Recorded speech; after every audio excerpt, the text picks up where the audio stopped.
Welcome, everyone. This is Michael Gibbs from Go Cloud Architects. I'm so happy to be here with you today.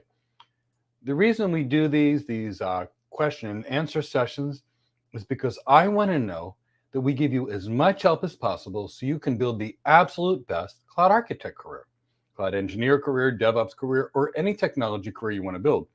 Now, typically speaking, we focus on cloud architects, but I just want to make sure we get you to your goals. For those of you that don't know me, my name is Michael Gibbs, and I'm the founder and CEO of Go Cloud Architects. And we're an organization completely dedicated towards building high-performance cloud computing and networking careers. In fact, we've been building technology careers for over 20 years. I've been working in tech for 25 years and helping others get their first tech job or get promoted in tech for over 2 decades. And boy, what it's something I absolutely love doing. Now, before we begin, I wanted to let everybody know that we are going to do some free AWS training this week. In fact, we're going to run a complete live and completely free AWS Certified Solution Architect Bootcamp. And we're going to go from Monday through Friday. We will have lectures, questions, labs. It's going to be a big time party. We're going to have a lot of fun. There'll be people coming from all over the world. And this should be a wonderful experience brought to you from Go Cloud Architects, completely free to assist you in your cloud computing careers. So we have that coming up tomorrow. This Friday, I want to let everybody know that my favorite recruiters in the tech industry, IT Excel, who I've worked with for over 20 years, they've helped me get multiple jobs. They've helped so many of my graduates and students over the years get jobs. They're going to be coming again on Friday. So we've got lots of events for you. Today, I'll answer your career questions. Wednesday, I'll answer your career questions in the morning. Friday, I'm going to be bringing in lots of executive recruiters with a tremendous amount of experience in tech because we want to help you build the best cloud computing careers you possibly can have. So I'm super excited to see that you're here. I see that there's Anil, welcome, Rup, welcome, Chat, welcome, Naveen, welcome, and Ojo, welcome. Killian, I'm so happy to have you here. I want to do anything we can to help you with your cloud computing career. So welcome. So you all know what's on the agenda this week. We've got a free AWS Solution Architect Associate Bootcamp. The link, you can see it, as well as you can text in order to get attached to our mailing list. If you text Cloud Hired to 22828, you'll be added to our list. We'll let you know about that great Certified Solution Architect Associate free bootcamp we have tomorrow, as well as you'll hear about our Friday call with the recruiters coming in and everything else we're doing for you. And next month, we most likely have a CCNA course coming for you. Anything we can do to build your cloud computing career, which is networking and data centers. That's what we're here for. So let me open it up at this point to see if there's any questions. Do any of you have any questions on building your cloud computing career, your cloud architect career? If you can let me know you're here by typing pound or the hashtag cloud hired in the chat box, and then any questions that you have, I'd be thrilled to answer. We do these because we feel it's very important to give you, expert guidance. I know when I actually became a technology professional, I didn't have anybody to ask, so we created this to help you in your careers. Looks like a question popped up from Roop N. What are the job opportunities of a cloud architect and how many career options are there with the cloud? So Roop N, there are many, many, many opportunities and jobs that are out that you can possibly do as a cloud architect. You could be a cloud architect that specializes in networking. You could be a cloud architect that specializes in security. You could be a cloud architect that specializes in big data. You could be a cloud architect that focuses on general design. So there's a lot of cloud architect careers that you can possibly do. Now, what do we do as a cloud architect? I'm going to tell you, it is very, very different than that of a cloud engineer. As a cloud architect, I'd like to say we're a 60% business executive and a 40% technology professional. This is different than engineering careers. This is architecture. What is architecture and what do we do? The first thing we architects always do is we start with the client, often the client's executives. And when we interview the client, we want to figure out what are their business goals? What are they trying to achieve? Does the business need more sales? Does the business need greater customer satisfaction? Does the business have technology systems that can't scale to meet their demand? This is what we do as cloud architects. We solve problems through the use of technology. So as cloud architects, we must be experts of the network and must be experts of the data center. And why is this so important? We're going to take things from the network and the data center and we're going to move them to the cloud. You can't do what you don't know. Imagine cooking things if you didn't know what you were cooking. It just doesn't work. So as a cloud architect, it's really about starting with the customer, figuring out what problems you need to be solving, then baselining the organization's technology system, meaning what does their network look like? What do their servers look like? What do their containers look like? What does their security strategy look like? Just beginning, just to begin. What's their storage environment look like? Where are their customers? Where are their employees? Where are they coming in out of? So you see, you're dealing with a lot of factors. This is not just like a configure career. This is what are the systems that you're building? How do they work? And why does an organization use it? So as a cloud architect, your job is to start with that client, ask the right questions, and then baseline our organization systems, then design an architecture. So just like a building architect, you make the design. The design has nothing to do with the cloud service name. It is more completely related to what are the systems. So if I need block storage, I need block storage. If I need object storage, I need object storage. If I need a virtual machine, I need a virtual machine. If I need a container, I need a container, but I need to know what I need to solve those problems. So the architect is designing the solution. They're presenting the solution back to the customer, and they are selling the solution. The cloud architect is not a builder. A cloud engineer builds. The cloud architect is a designer. So the way a building architect designs the home and a construction crew builds the house or the building, same thing for we architects. We design it, and once we're done in the design, we hand it over to cloud engineers to build it. And after cloud engineers have built it, when it comes to maintenance, it goes to the sysops people. So cloud architects are systems designers. We are part sales rep, part business executive, part technology professional. We do end-to-end system design of the systems on the cloud.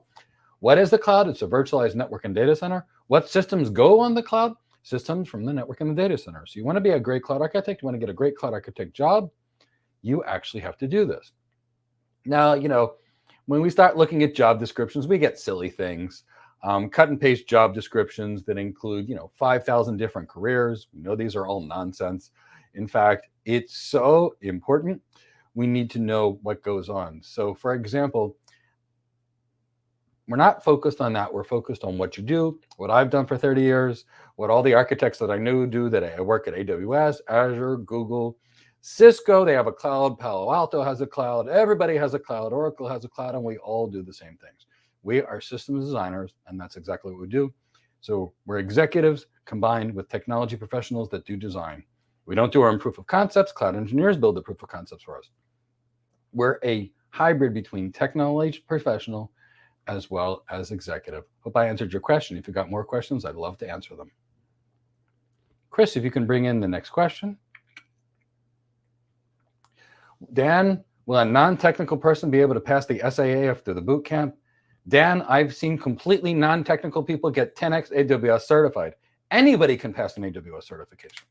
I mean, anybody can pass an AWS certification. Certification will not get you hired because anybody can pass a certification. But I will tell you, at the end of next week, you will be very prepared to take the certification exam. Take the class and get a practice test, and you'll be prepared. Now, the Certified Solution Architect Associate is a critical step in the process. Why? We need to get you some certifications to make your resume look better. So the Certified Solution Architect Associate is where you start. You finish that with the Certified Solution Architect Professional, and then you obviously are going to want to get something in the industry. What do you want to do? Maybe a cloud networking person does a CCNP, for example, on the Certified Solution Architect Professional. A cloud security person might do a CISSP and a Certified Solution Architect Professional. But yes, but Dan, by the end of the week, you will have incredible insight into AWS training. We will cover things from the cloud practitioner, Certified Solution Architect Associate, and professional in this course. No matter what your background is, you will come away from this course and you will have good, strong knowledge. And I promise you, it'll be much better than if you paid for any of the other courses in the market. We have no choice but to do free certification training. We have no choice. We've sampled all the other certification paid courses in the market. Not one of them was related to cloud architect careers. And we didn't want to see people take certification after certification and still have the skill of the name of the service and how to configure, which is good if you want to be a cloud engineer, but we don't configure as cloud architects. We don't code as cloud architects. So ours is more about design. So that's why we're doing this. We have no choice. We have to help the cloud architect community. That's why we do free certification training. That's why we're constantly out there trying to answer your questions. That's why we provide free ebooks so we can help you become a cloud architect and start your career. So you'll definitely be able to understand this. And I promise you, you're going to know a lot more about cloud computing by the end of this free webinar and this free week. So hope to see you there, Dan. Chris, if you want to bring up the next one. Mark Barry, you've had a 20-year career as an IT professional. Excellent. And you moved into management 10 years ago. That's fantastic. Now you're interested in jumping to cloud architect. That's excellent. Here's why it's excellent. You've got a tech background and you've got a leadership background. Architecture is half leadership. I mean it, half leadership. Now, I don't know what level of management you're working at, Mark. So I don't know how often you get in front of the CEOs of billion-dollar companies. I don't know, how much ROI modeling you do. I don't know how much end-to-end system design you've done. But we could easily put you in our Cloud Architect Career Development Program and easily get you there in about 16 weeks. Then again, we can easily take someone that doesn't have a technology background in about 6 to 8 months, make them a cloud architect as well. Done it many, many times. And I've done it myself. 20-some years ago, I was practicing internal medicine. One day I wanted to work in tech. And you know what? My first tech job was a senior network engineer. And within 6 months of my journey, I was the lead architect on the team at the world's largest ISP. So if you have put in the time, the effort, and you have the right training, you can do anything you want. The only thing that holds us back is ourselves. Chris, you want to bring up the next question?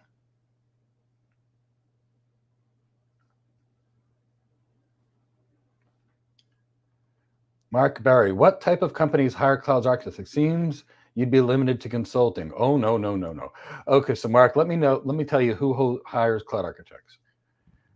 First, all the cloud providers hire cloud architects. And by cloud providers, I say AWS, Google, Microsoft, Cisco, et cetera, et cetera, et cetera. There's a lot of them. Now, that's what I'd say is probably 10% of the jobs.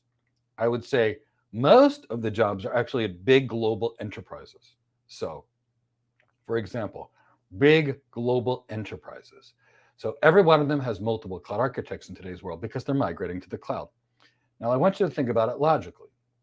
I love AWS, I love Azure, and I love Google. All of them are great. But do you think it's in AWS's best interest to sell you the cheapest product? Or do you think it's in their best interest to sell the things that are most profitable for them? So most organizations, for example, have their own cloud architects to work with the cloud providers. So why is this so important? You have to be objective. And when you know your systems and you know your business initiatives, you can work with a cloud provider. So let's say you're working with someone from AWS or Azure or Google, it doesn't matter. And you're a cloud architect and they're a cloud architect. Now you can have real conversations. So I'd say the majority of cloud architects work at the global enterprises. So a small number works at the cloud providers. The majorities work at big banks, big retailers, big global enterprises. And the next smallest batch works at the big 4 consulting firms. Deloitte, Bearing, Point, Accenture, they have hundreds and thousands probably of cloud architects. There's so many you can find. But there are more jobs than you can possibly imagine. I get 1 to 3 job offers a single day, and I've not applied for a job for as long as I can remember. Just from making a YouTube video, it's such a rare skill. So I make a LinkedIn post, somebody reaches to me. If you want to become a good cloud architect, there is no limit to the things you can do. But mostly big enterprises, after big enterprises, cloud providers, and after that, you're dealing with consulting companies, but also other companies like phone companies. They have cloud architects too. So there's really no place out there that doesn't hire a cloud architect in today's world, Mark Barry. If you've got more questions, I'd love to answer them. Chris, do you want to bring up the next one?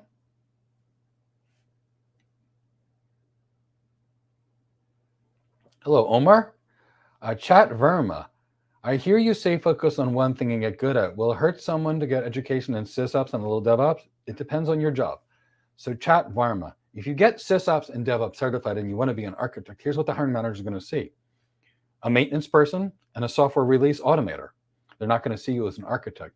So will it hurt you to get multiple certifications outside of your career? Most likely. It will most likely lower your salary. It will reduce your brand. It'll make you look like a jack of all trades and a master of none. Now, is it helpful to know the CICD pipeline? The answer is yes. Is it helpful to know a little bit about the maintenance people and what they do, the sysops people? Sure. But I strongly, strongly recommend against doing sysops certification and DevOps certification if you want to be an architect. It's going to make you look like everything other than an architect. And when I deal with students that have these certifications, I tell them to hide them. And they want to put them down. They want to put them down. And they say, Mike, I went on an interview and they asked me everything about other than architecture. I said, of course they will. SysOps people are maintenance people. DevOps people are software developers that are good at automating software release cycles. So if you have skills that are not architect skills, that's what they're going to ask you about. So you want your highest paid, highest salary skills to be there. If you want to be an architect, be an architect. If you want to do DevOps, but they are so unrelated. Do not crush your career by trying to learn somebody else's career. I practiced medicine first. Now, when I go to a doctor, I don't go to a doctor that worked as a dog groomer for a couple of years. I don't go to someone that worked as a pool person for a couple of years, who then decided to do nails, who then decided to be an accountant. I want someone that spent their whole life focused on one thing and being the best in the world at it. So you've got two choices. You can build a generalist career, which is going to be low pay, hard work, and long hours because nobody's going to see your strength. Or you can be an expert and be so good at one thing that the organization has no choice but to hire you and pay you more because an expert can solve problems in a way like no others. So that's why a family practitioner earns $200,000 a year and a neurologist earns $1 million a year. The greater your level of specialty, the more career promotion, the greater your outcomes, the higher salary, and the much better your job will be. So it's up to you. I recommend specializing. I have my students specialize whenever possible because I want them to have the best careers for their life. So that's how I would suggest that answer for you. Sarang, the bootcamp lectures will be available on YouTube as well, but you won't be able to ask questions if you're not in live. So if you're there live, you'll be able to ask questions, but they will be completely aware and available for you to watch after the fact, watch, share, like, all those kinds of things with others.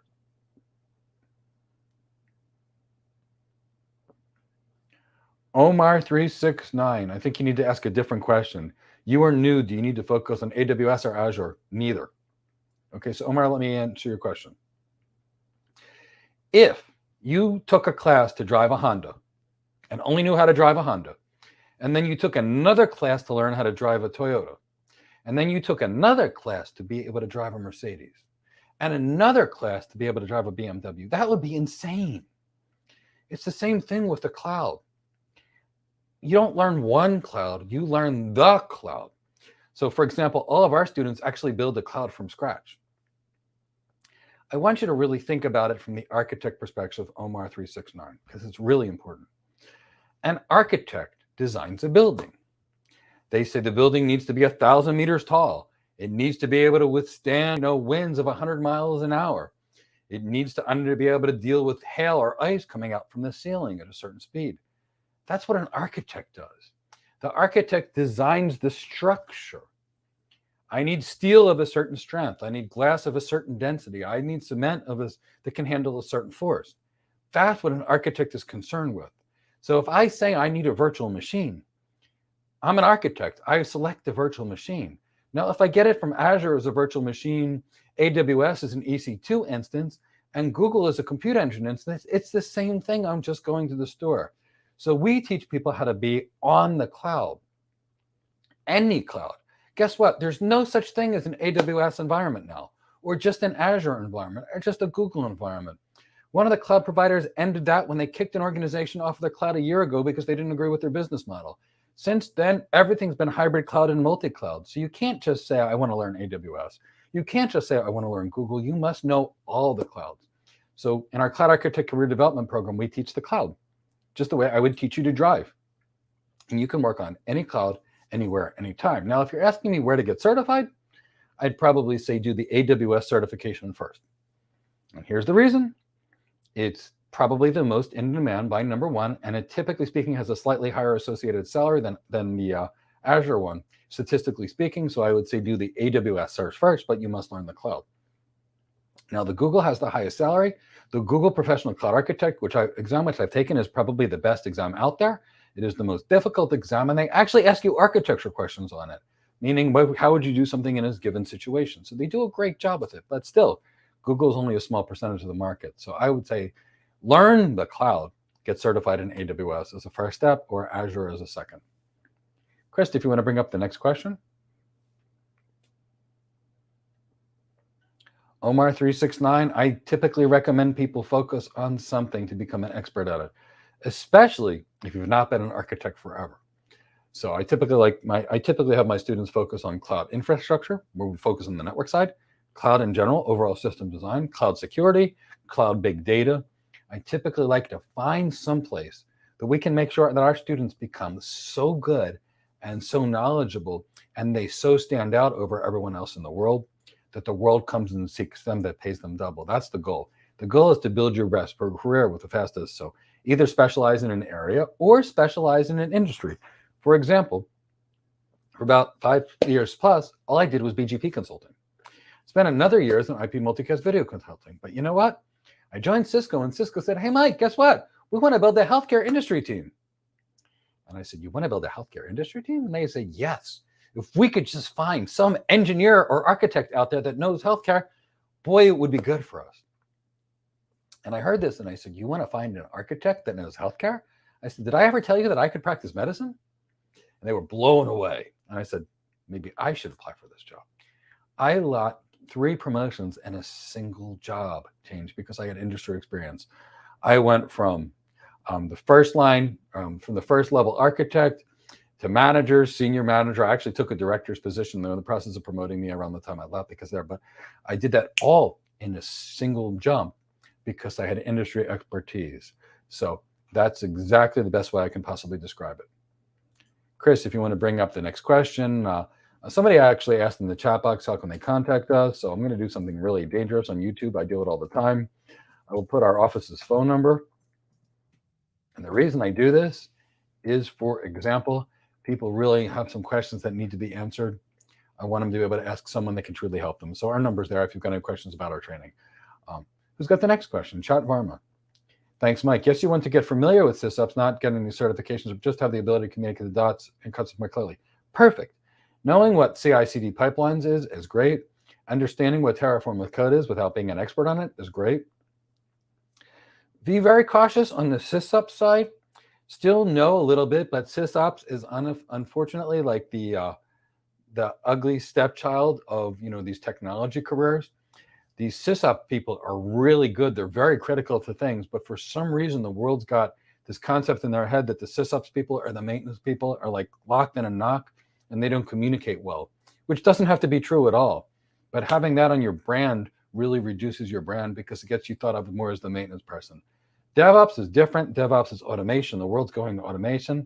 So definitely know what sysops people do, but don't spend too much time getting familiar with sysops because it's so far away from what we do. In fact, it's the exact opposite. We design it, an engineer builds it, and they're the maintenance people. So you can know a little bit, but not too much. Now, DevOps, if you understand, the software release cycles well, the automation well, the Terraform infrastructure is code well, and you're in a good position. That's a good skill to know. Just don't go any deeper and don't get certified. Chat Farmer, you'll be great. Chris, if you want to bring up the next one. Dan DTM, would it be more beneficial for a cloud architect to specialize in security to obtain a CISSP or an AWS security specialty? Dan, there is not even a comparison. AWS certifications, and I love AWS, just don't hold that much value. And here's the reason. There are 1 million courses by a bunch of people with a webcam on passing an AWS exam.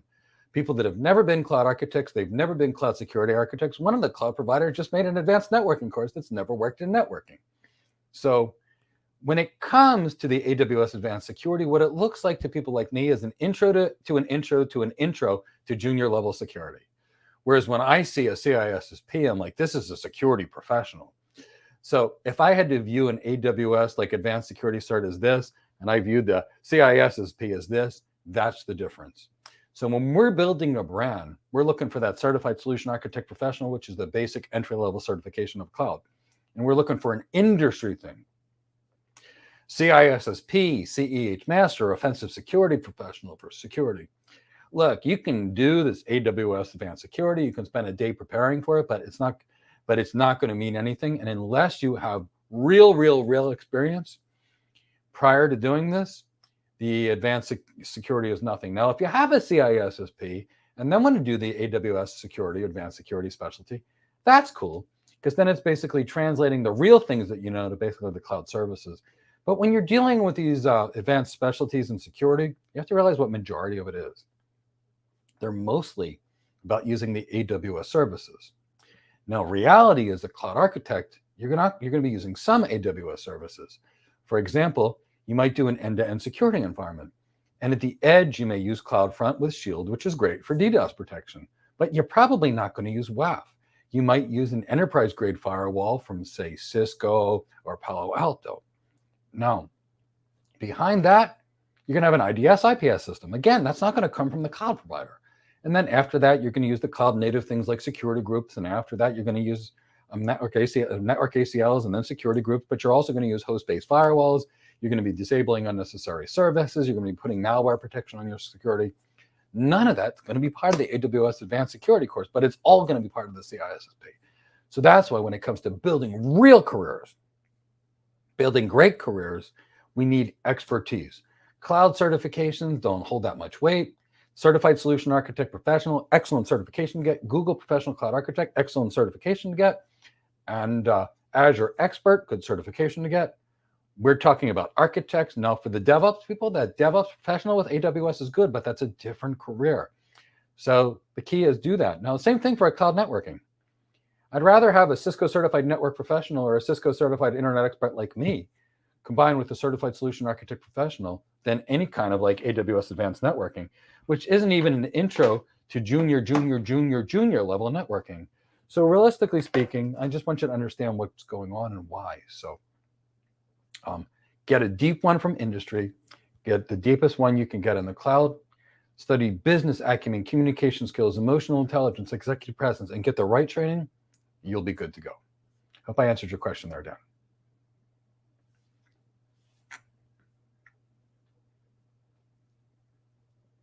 Mark, sure. Can I give you an example of how someone that knows nothing about AI, machine learning, big data can learn enough of these things without how to engineer them? Well, Mark, I'd say go to your family doctor. Tell them you've got a shoulder pain. They're going to do an exam, right? After they do an exam, they're going to take some x-rays. They're going to give you some non-steroidal anti-inflammatories.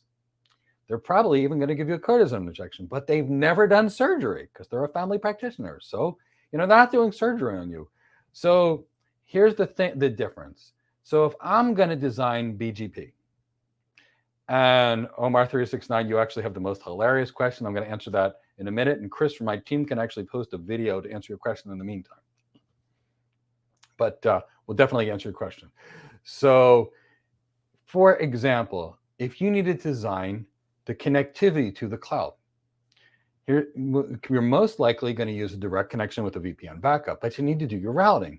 So you must use BGP. Now, I need to know that let's say I have two connections and I want to use one connection versus the left connection. I need to know the BGP algorithm, which is prefer the path with the largest weight, prefer the path with the largest local preference, et cetera down the line. I have to generate a policy based upon the decision algorithm. I need to know the algorithm. I don't need to configure the algorithm. I can easily tell a network engineer, prepend this route to make this one look ugly, match this community, and tag a route, and make sure that you spend a more specific route on this link than this link.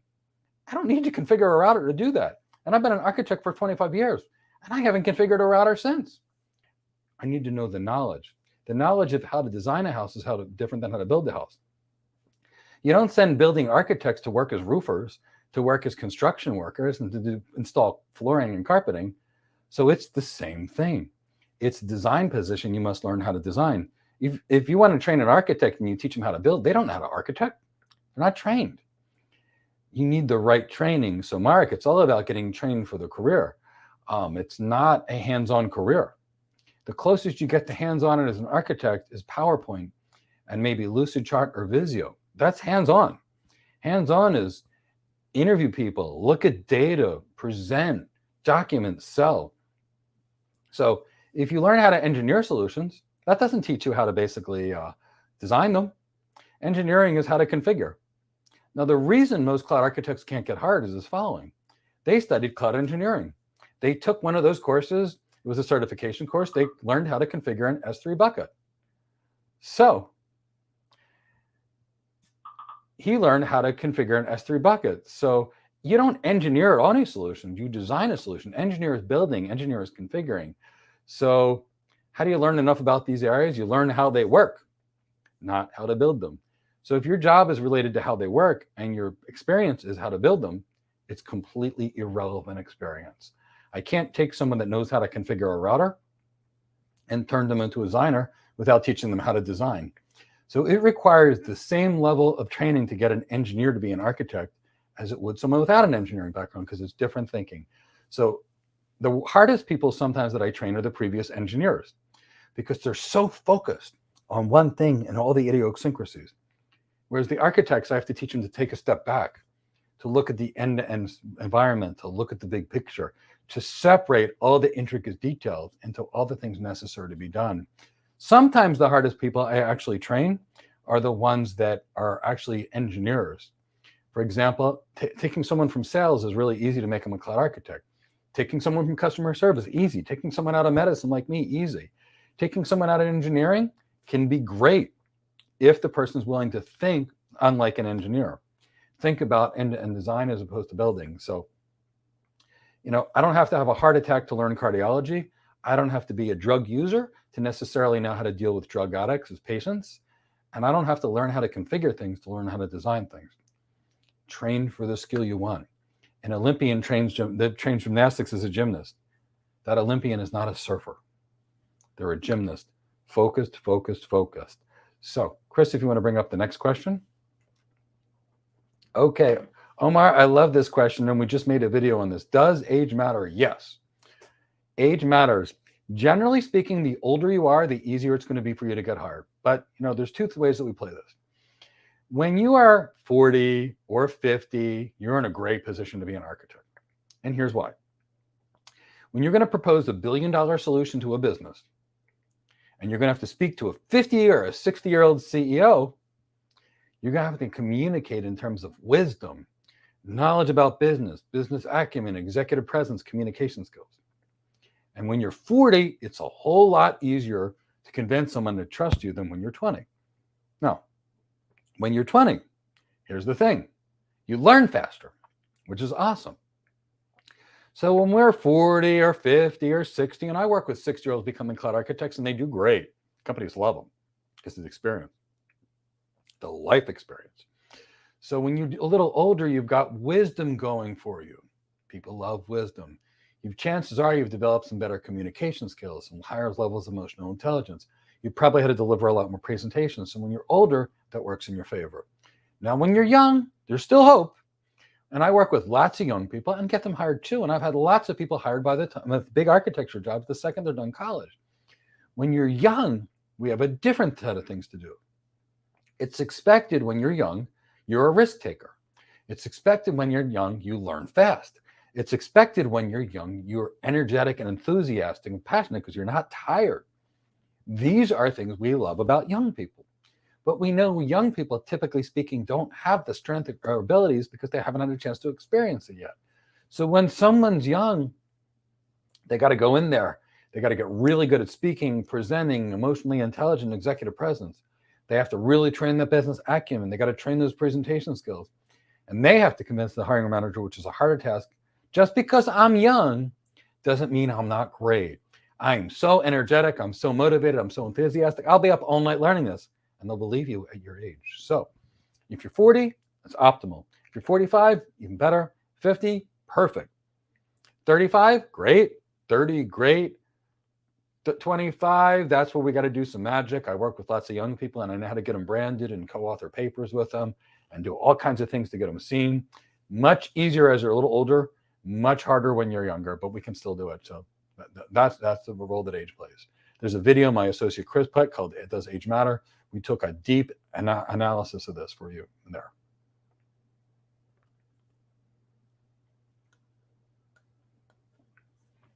What do companies expect from a cloud architect, say from AWS, and what they need about software architecture?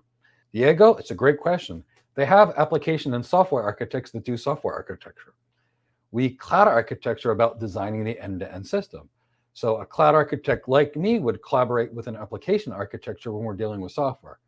Software is not cloud architect. Software is software. So we're going to be working with developers. We're going to be working with software architects all the time as a cloud architect.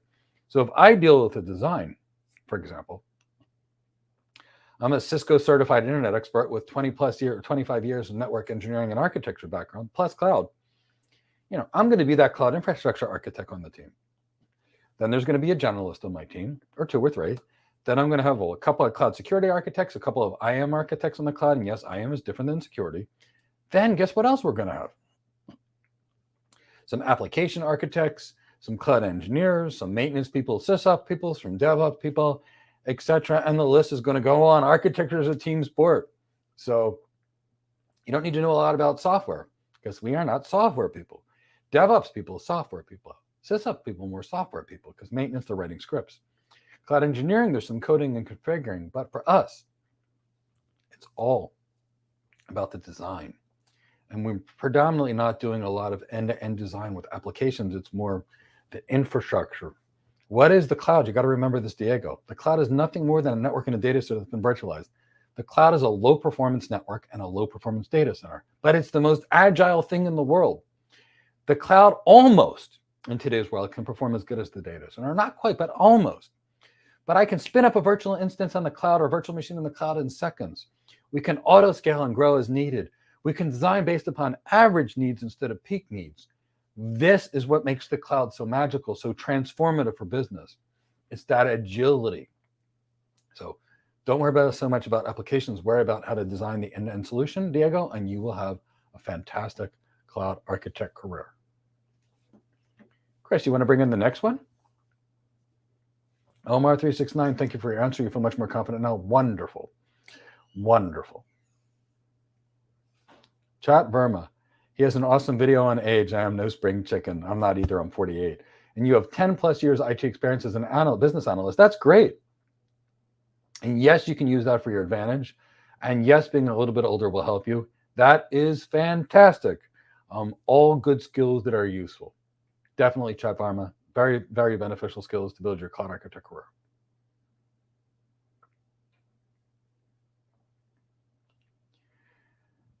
Dan DTM, how many hours a day does a cloud architect work? You don't mind long hours, more like many. How many hours spent in the office first out networking?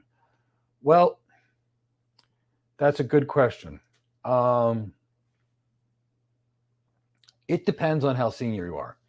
So if you're more of an enterprise architect like me, really dealing with that elite business level, it's pretty common for someone like me to travel 300,000 miles a year and just present, and consult and do nothing else. But, I'm at a pretty high level.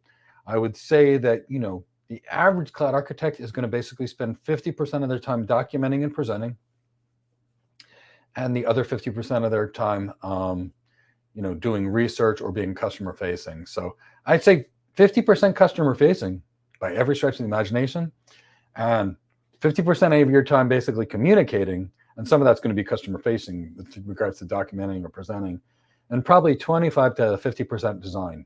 That's typically, how many hours a day can you do that? I've had 16-hour days, and I've had 2-hour days, and I've had weeks where I did nothing, and I've had weeks where I worked 18 hours a day.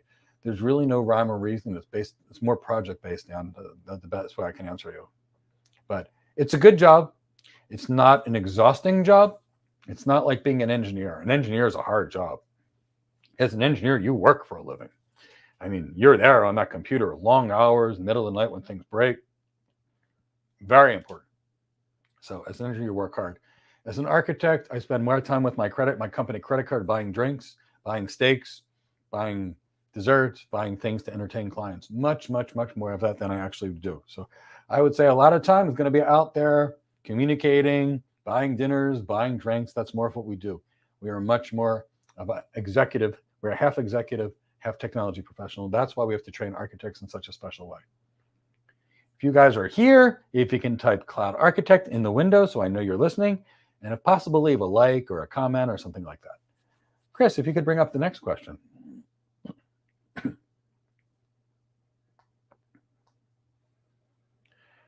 Gona Sicko, you got your CSA when you were at college after taking a course. Okay, you want to specialize in data. How can you be outstanding when applying for entry level? Gona Sicko, I need to know what kind of job you actually want to apply for so I can actually give you a recommendation, because you have to be different. Cloud architect versus a cloud engineer versus sysops versus a data architect, all these things are different. So If you give me some more information about what you desire, I'd love to answer it, but I don't have enough information to answer the question. And if I answer it no, I'll give you inaccurate information, which could send you on a wild goose chase, which I don't want to do. So give me more information, and I'd love to answer it. Yes, we older folks, there's plenty of place for us. Exactly, Chat Pharma. Anil Kumar, if someone that does not have an engineering degree, I'm asking, can they make it a cloud architect? Sure. You know, I know very few people working in technology that actually have degrees in technology, especially those at the high level. I have 2 master's degrees. One's in nursing and the other's in business. I've been an architect forever. I know many people with no college degrees that are working as cloud architects, and I've placed many of them myself. I know many of them that have psychology degrees that I've helped get them, many people that have business degrees. Almost never do I see an architect with a degree in technology, because what we do and what's taught in master's degrees in technology is how to code. We're not coding. So I would say it's good if you've got a degree in computers. I'll tell you it's better if you have a degree in business. I'll tell you it's probably better if you have a degree in psychology. Probably better if you have a degree in communication skills than actual degrees, because remember, these are business related with lots of communication. So look, I don't have any degrees in tech. 2 master's degrees, they're outside of tech. Most architects that I know have never went to school, never went to college for tech. They learned it on their own. So CCIEs help. Let's go certified internet expert, certified solution architect professionals, about 10% of what you need to know. People with large virtualization backgrounds, these are really who gets the cloud architect job. People with great communication skills, great executive presence, great emotional intelligence. That's the people that get hired. The degrees in engineering, computer science, irrelevant. Any degree worked. And in fact, I can't tell you the number of people that I've gotten cloud architect jobs, network architect jobs, business jobs with no degrees. So that's not really anything you even need to think about, Anil Kumar, whether someone's got an engineering degree or not. They won't be learning anything in school related to what we actually do. Don't think that I don't love education. Like I said, I've done 2 master's degrees, but I didn't learn in business school what I actually did in business. When I went to school for healthcare, I didn't learn what I actually did in real jobs. And I've interviewed 5,000 people, most of which had degrees in computers. Almost none of them actually knew anything about architecture unless they were trained. So degrees don't matter. It's good to have one. It helps. It's a feather in your cap, but it doesn't matter what it's in. Chris, if you want to bring in the next one. Mark Berry, how critical are Linux skills? Mark, this goes back to the job that you want. Here's what I mean by this. We will never configure things as an architect. So here's the kind of Linux skills you need to know. You need to know what's involved in locking down a Linux system. You need to understand what is the kernel. How does the kernel manage memory? How does the kernel interact with the drivers? Because that's what regards to system design. You need to be aware of the kind of services that exist in Linux, like cron tab or Apache servers, MySQL. You need how to lock them down. So here's the thing. You must know the design. You must understand how Linux operates, but you are not going to configure it because you're an architect. So architect is completely hands-off. The only hands-on is Microsoft Word, Microsoft PowerPoint, Microsoft Visio, Lucid Chart, or whatever your drawing chart is. That's hands-on. Hands-on is presenting, hands-on is designing. So Linux skills, you have to know how Linux works. You also have to understand how Windows works, how routers work, how switches work, how firewalls work, how storage area network work. You need to know that. Deeply knowledge how they work. You might have to spend 5 days talking to someone about their object storage in their data center. That's what cloud architects do. That's the kind of knowledge of design you need to know. Sure, design, that's what you need to know, but it has nothing related to configuring. That, unless you want to be a cloud engineer, it's a totally different job and a totally different skill. Chris, if you want to bring up the next question.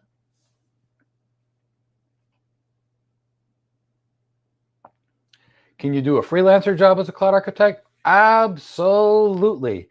I've got plenty of friends that freelance. I get asked to do freelance projects every single day of the week. I always turn them down because I'm busy coaching my students and running this organization and running all the free services that we do because I don't need to do them. But you can definitely do freelancer jobs. I get offers every single day of the week. Every day of the week.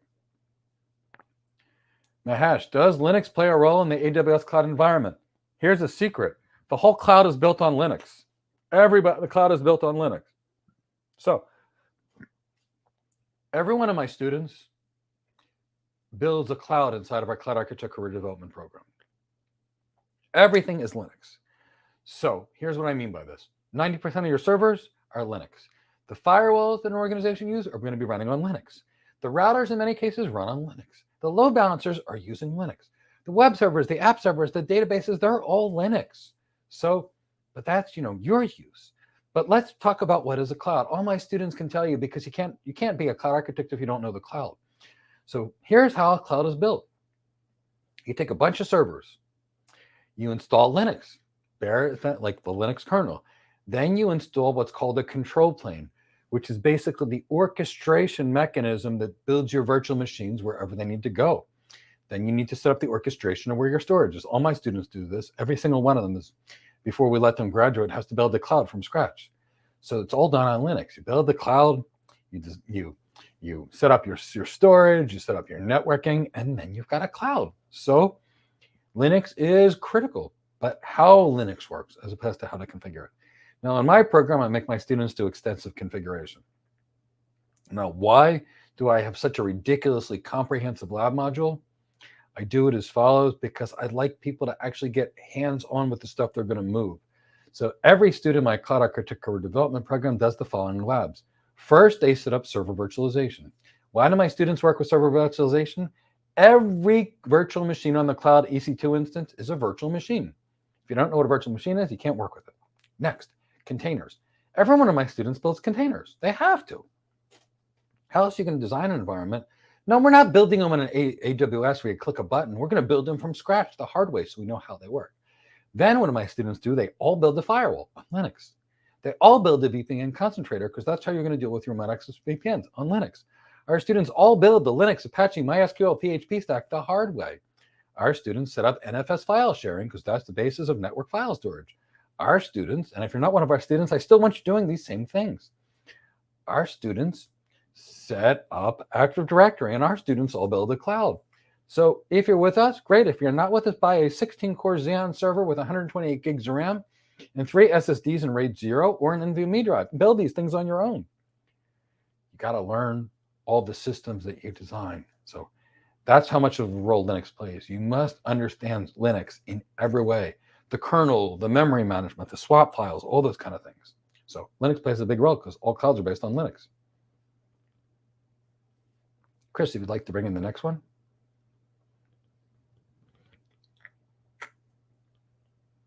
Mahesh, do you need to learn programming languages? It depends on the job. If you're an architect, we do not code. I have no idea how to code, and I've been an architect for 25 years. I know hundreds and thousands of architects, and none of them can code because we're architects, we're system designers. Now, if you want to be a cloud engineer, you must learn how to code, because you're going to be working with some infrastructure as code. You're going to be writing Python scripts, Node.js. If you want to be a cloud engineer, you must know how to code. If you want to be a cloud architect, coding is not part of the skill. But for cloud engineers, it is definitely critical. For sysops or maintenance people, you need to code. And for DevOps people, it is essential to be a great software engineer long before learning DevOps. So it's all based on the job you want. So I hope I answered your question. I don't know which job you desire, Mahesh.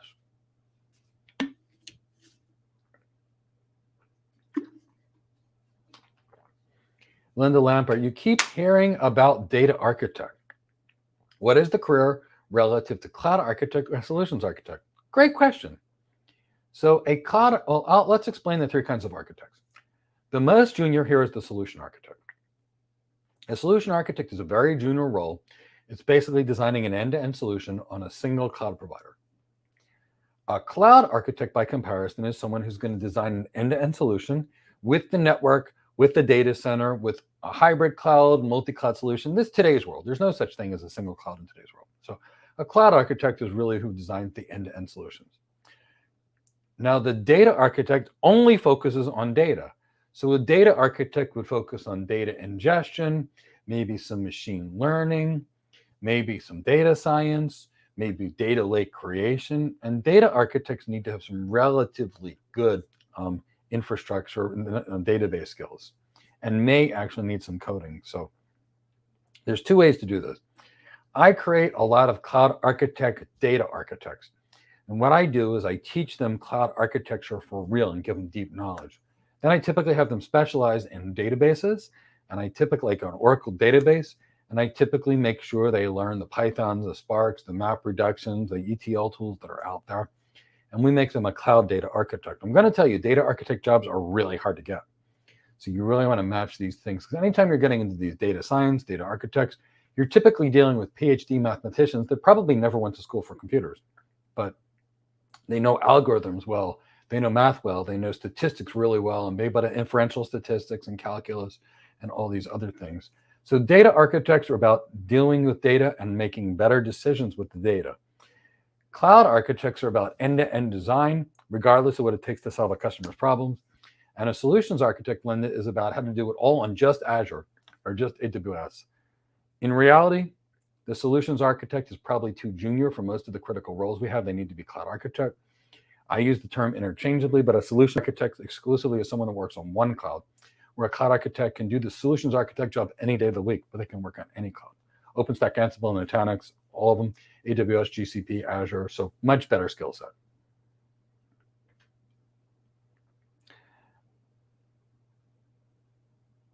Johnny, can I elaborate a little bit on emotional intelligence? Okay, so it's a component of people skills, but it's different. So Adaji, emotional intelligence, or the term was coined by Richard Boyatis about 25 years ago. And basically what emotional intelligence is, it's the ability to manage your emotions and manage other people's emotions.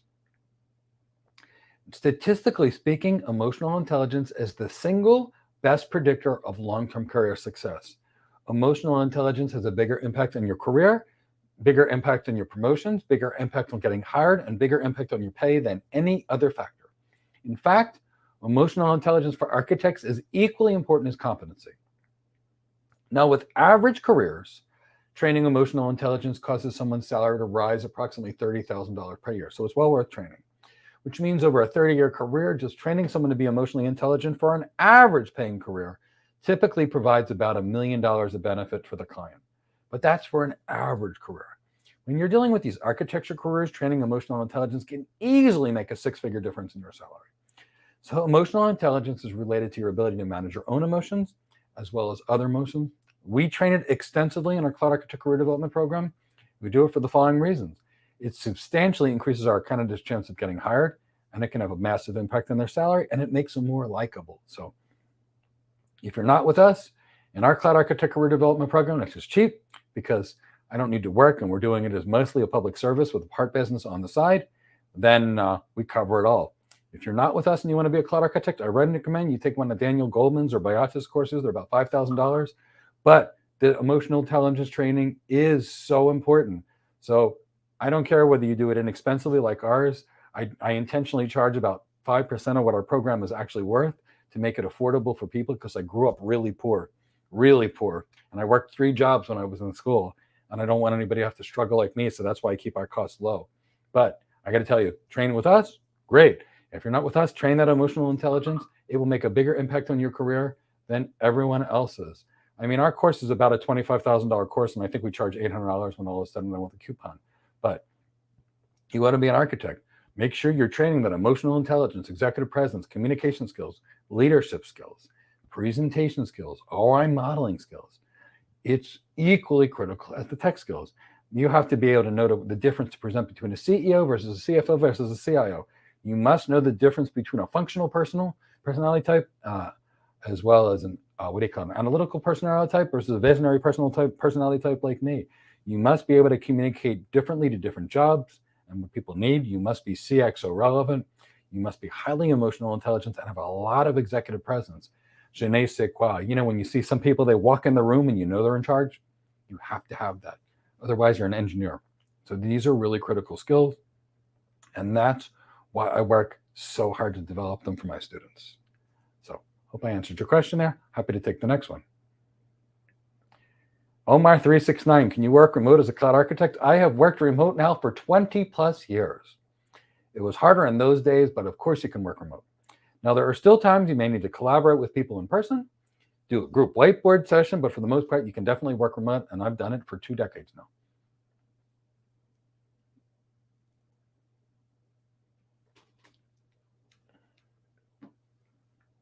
Hi, Mike. There seems to be a lot of bootcamp on cloud DevOps engineering for starters. How do you select the best DevOps plan? Well, I'm assuming you want to be a DevOps professional. And because otherwise I would say don't learn DevOps. But if you wanted to be a DevOps professional, there's there. Here's my recommended source. I have worked so hard to find any kind of program that existed that was quality, and I couldn't find one, so we created our own. I feel like DevOps, even though it's not architecture, which is my world, is so important that I'm working with Sandeep Das, who's a fantastic DevOps engineer, and we're creating a how to get your first DevOps job program. And it's going to use my 20 plus years experience in coaching people to getting their first tech job, how to win in an interview, how to be likable, how to have the presence and the leadership skills. And I'm obviously teach the networking and security. And Sandeep Das is going to teach the DevOps on and off the cloud because we want to make use. So what I will say is we're going to have a very, very, very massively comprehensive DevOps program at a low cost. The reason I'm doing this with Sandeep, he and I both have the same mission. We'd love to offer a $25,000 to $50,000 course for the $1,000 range or less than $1,500. Why do we do this? I spent $20,000 on training 30 years ago. So for me, it's really important that I can offer something people can afford. I was working as a nurse practitioner. I was practicing medicine. I had a great salary. But if I wasn't, the $20,000 that I spent back in 1998, which was like $60,000 today, it's crazy. I remediate so many people from these master's degree programs on cloud computing where they've spent 2 years in there, and then we teach them the cloud, that I wish I could say I found one. But Dan Juma, here's what I can suggest. Sandeep Das has a YouTube channel, and it's got excellent training. His free training on his page is far better than any of the DevOps engineering courses I found.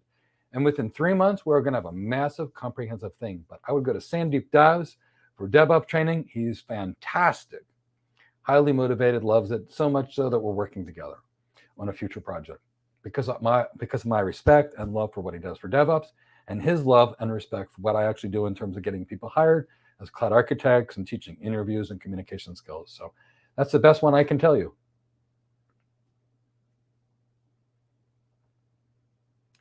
Dan DTM, can I plan that it will take roughly the same amount of time studying for the SAA and the SAP? You know, it's all about how well you take a test. I would say that you could take that Certified Solution Architect Associate exam real quick, real fast.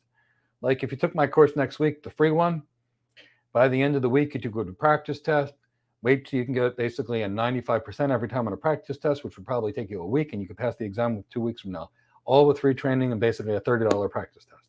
So easily to do that. Certified Solution Architect Professional is a harder exam. All of my students graduate with it. It's a great exam, but I will tell you that one you're probably going to have to spend about 3 months on, 2 to 3 months on working. It's not a hard exam, but the questions are miserably asked. It is not a hard exam, but the questions are horrible. The questions are 2 paragraphs long, poorly written, with questions that don't even make sense, and the answers are as following. One will be the Azure way, one will be the Google way, one will be the Cisco way, and one will be the AWS way. So when you're taking a lab like this, an exam like this, if you don't have a lot of experience or knowledge, the Certified Solution Architect Professional is very easy. But if you know something, you're going to have to try to work hard to forget all the knowledge experience you have and think. If you only read an AWS book and you only heard of AWS things, exactly what AWS would do. That's the answer in an AWS exam. So I'd say Certified Solution Architect Associate, no big deal. Certified Solution Architect Professional, not a hard exam, but it's much better if you don't know so much. Because if you know a lot, you're going to have to basically weed things out of your head that would be the Google way or the Azure way. Just take it that way, but not that big of a deal for these exams. It's not like a CCIE where you got to prepare for it ahead of time. So if you've got some questions, please ask them in the chat box, and we would love to do them because we'd love to answer your questions. So the face-to-work was replaced by remote and one-to-one architecture. Not really. We're still meeting with clients in person. Some is done remotely, and a lot is still done in person. When you're dealing with $1 billion deal, Zoom is just not good enough. I love Zoom, but it's just not enough for a $1 billion deal. So you will be in person and you will be remote. It's a combination of everything. You may not have to go to the office, but you definitely need to be able to connect to people. Dean TTM, have you as a professional architect made a mistake? And if so, how do you fix it or learn from it? Everybody that's out there has made a mistake in their career, Dan. And anybody that says they have not is lying. So here's the thing with mistakes. They always happen. I don't make a lot of mistakes, but we all make mistakes. So I can tell you, I made a routing error about 16 years ago, and it was pretty obvious. I made a misconfiguration, and as soon as I made this misconfiguration, it instantly locked me out of the router, created a routing loop, and black holed a whole lot of traffic. So I thought calmly about it and said, okay, how do we get to the network? I used a modem. I dialed into the router. Once I was on the router, on the console port, I was able to fix it. Now, in the process of the outage, the first thing that I did is alerted management. I said, management, this is exactly what just happened. And because this just happened, I need you to know. So nobody was surprised. They can inform all the other stakeholders. I fixed it, and I fixed it fast. So the key is when you make a mistake, admit the mistake, tell people instantly, and go fix it as fast as possible. If you hide the mistake, you won't, and it takes a team to fix it, things will be gone, and it could take an hour or 2 or 3 to figure out what happened. Whereas if you told them, guess what? Instantly, you can fix it. So don't hide it. If you make a problem with the design, own it. Call that customer up and let you know that you made a mistake and make it right. If you're at Cisco and you told the customer they need something, and guess what? You signed an agreement and you found that they need something else. It's not right to charge them for something after they agreed to something. So you make it right. You give it to them. So the key is delighting your customer at every possible opportunity. Always under promise and over deliver. And when you make mistakes, don't worry. Everybody makes mistakes. Fix them and fix them fast. The customer will understand you if an error happens, because we're all human. But the second you lie, the second they lose trust in you, it is over. So honesty, integrity, honor, always be good to go.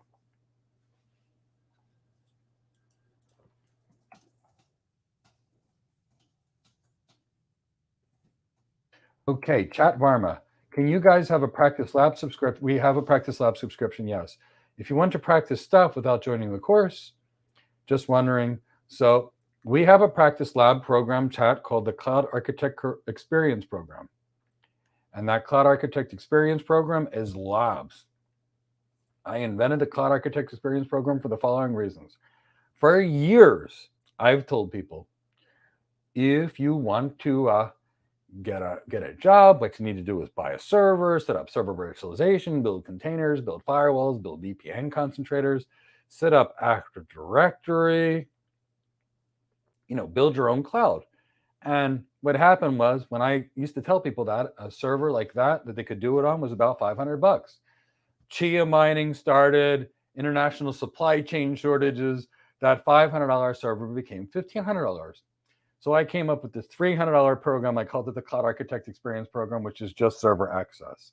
And then I said, well, I can't just give server access. Maybe I'll throw in like 20 hours of architecture training and maybe about 30 hours of AWS training. And I called it the Experience Program.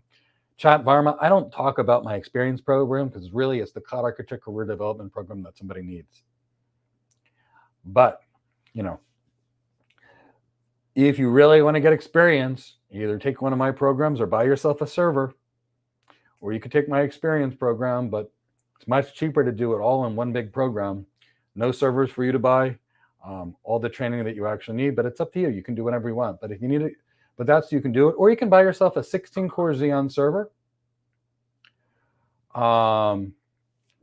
with 128 gigs of RAM and 3 SSDs in RAID 0. But remember, I always talk about our Cloud Architect Career Development Program because we do live training there. Students can ask questions. We can answer them. That's how you do it. In addition to the hundreds of hours of training people do on their own, we have group coaching calls twice per week. But that Experience Program is just labs only. So you're asking me how to do labs? That's how to do them. Labs only is the Experience Program. I don't usually recommend that Experience Program because I want people in class. I want to talk to them. I want to see what they know what the experience, and teach them and fill in any gap. But you just asked how to do labs. That's how to do it. So I would tell you, Chat Varma, if you want to be an architect, labs of setting up an EC2 instance and an S3 bucket, no employer is going to care about. Why? Because I can train an 8-year-old to do it. And I have. But they will care if you know server virtualization and containers. So do learn how to build the systems on the cloud, just because you should know. But make sure the real stuff you do is with server virtualization, containers and firewalls and building clouds. That's how you get ahead. So, Chris, if you want to take the next question.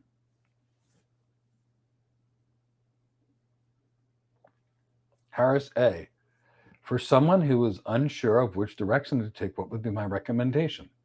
Well, it depends on what you like, Harris A. If you like communicating and you want a higher salary and you want to move into leadership roles and have a lot of career progression, you want to be a cloud architect. If you hate talking to people and like to code and like to configure and want to be this person that's locked behind the computer all day long, staring at the screen, then you'll be a cloud engineer.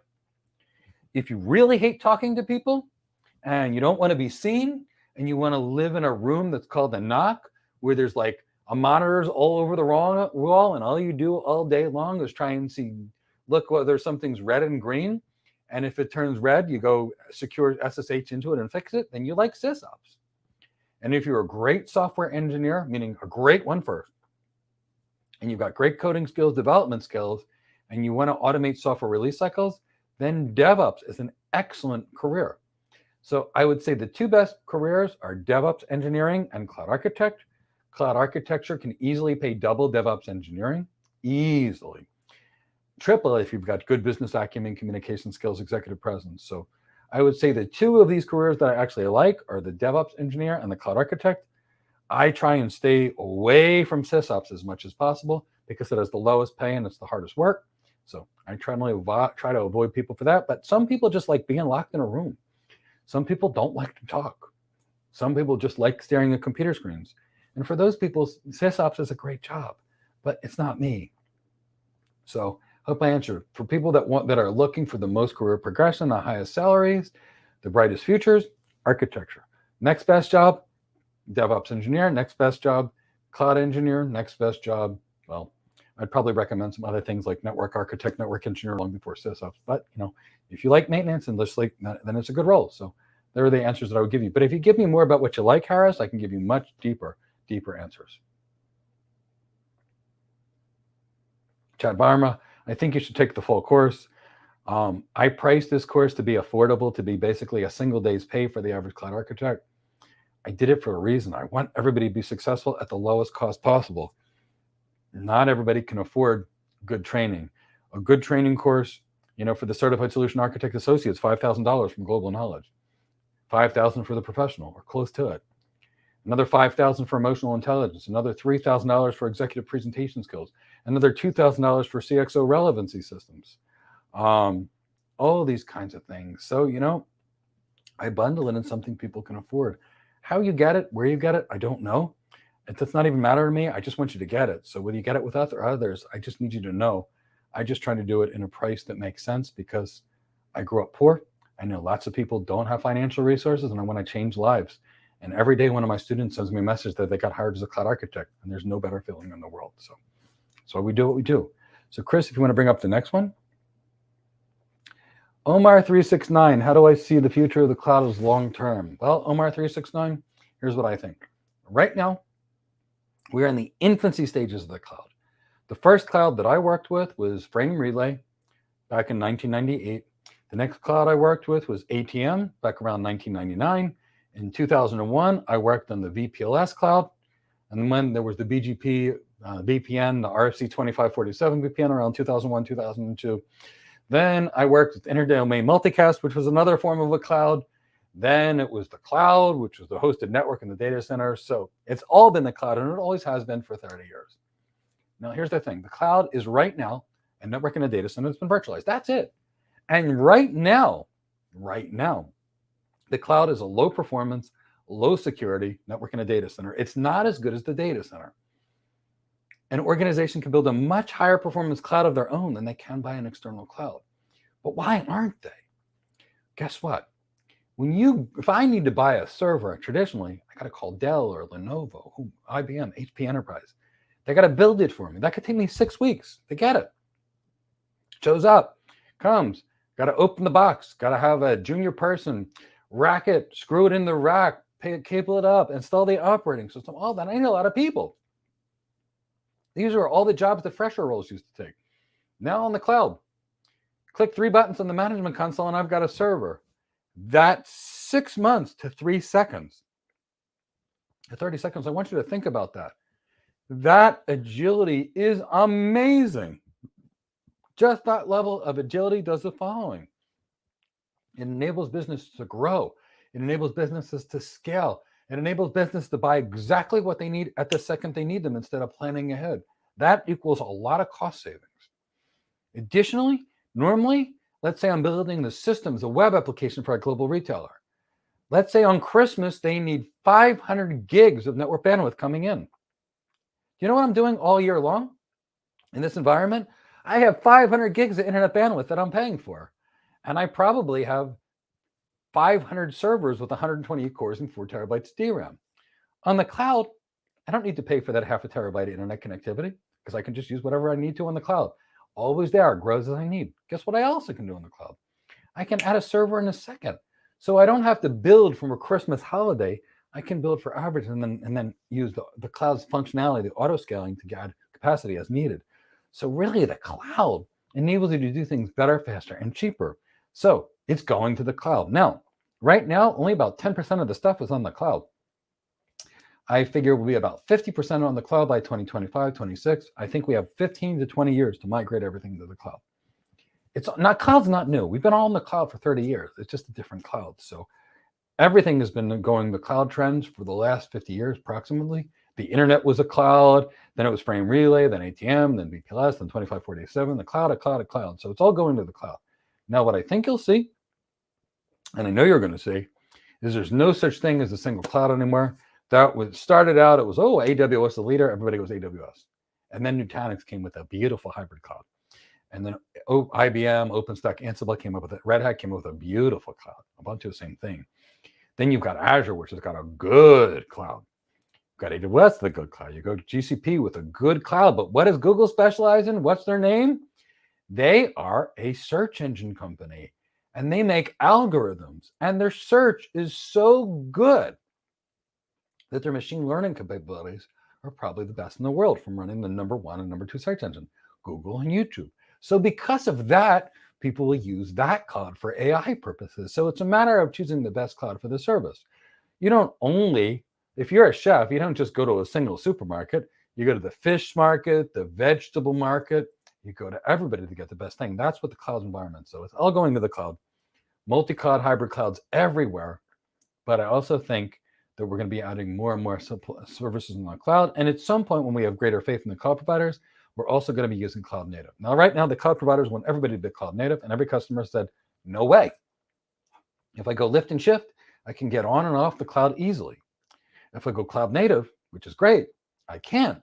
I have to use cloud native solutions, and I have to spend a lot of money to refactor them to go there, and a lot of money coming out.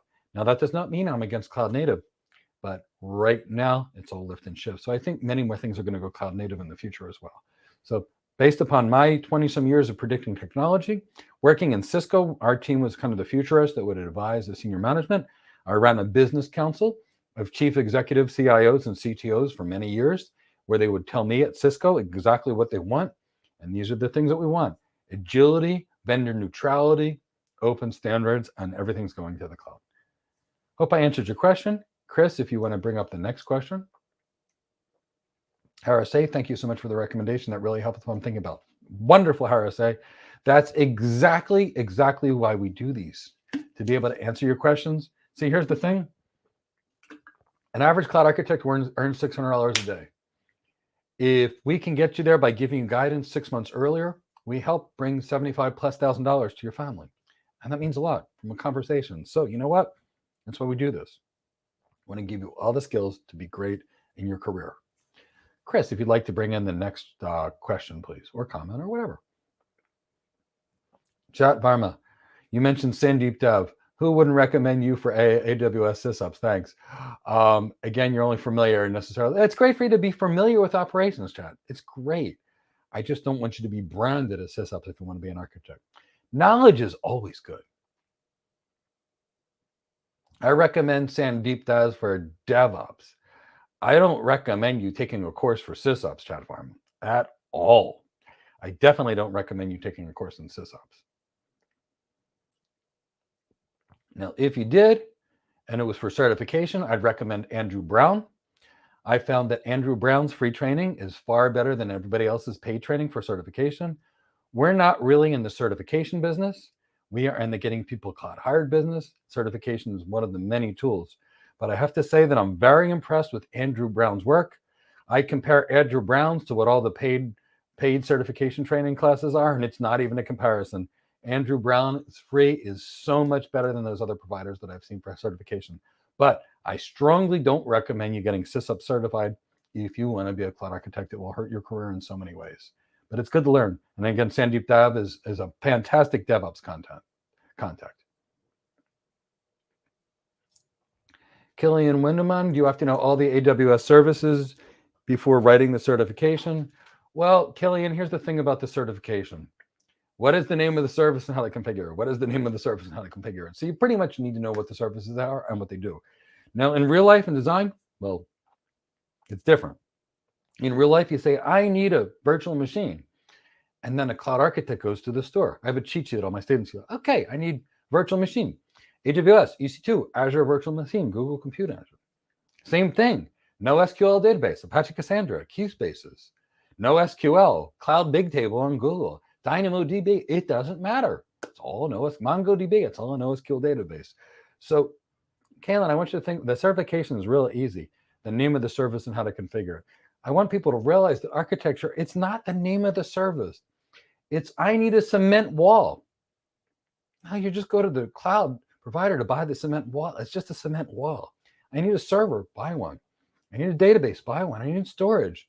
Object storage, that's called Microsoft Blob, AWS S3, or Google Cloud Storage. It's the same thing. It has all the same principles of object storage. The same metadata, the same write once, read many, the same concepts, the same limitations. So just know what you're doing. But for the exam, Killian, you must know the name of the services. All the services, no. We will cover every service next week in the free boot camp. If you want to do the Certified Solution Architect Associate boot camp with us, every service that will be on the exam we will cover, or at least we will try to.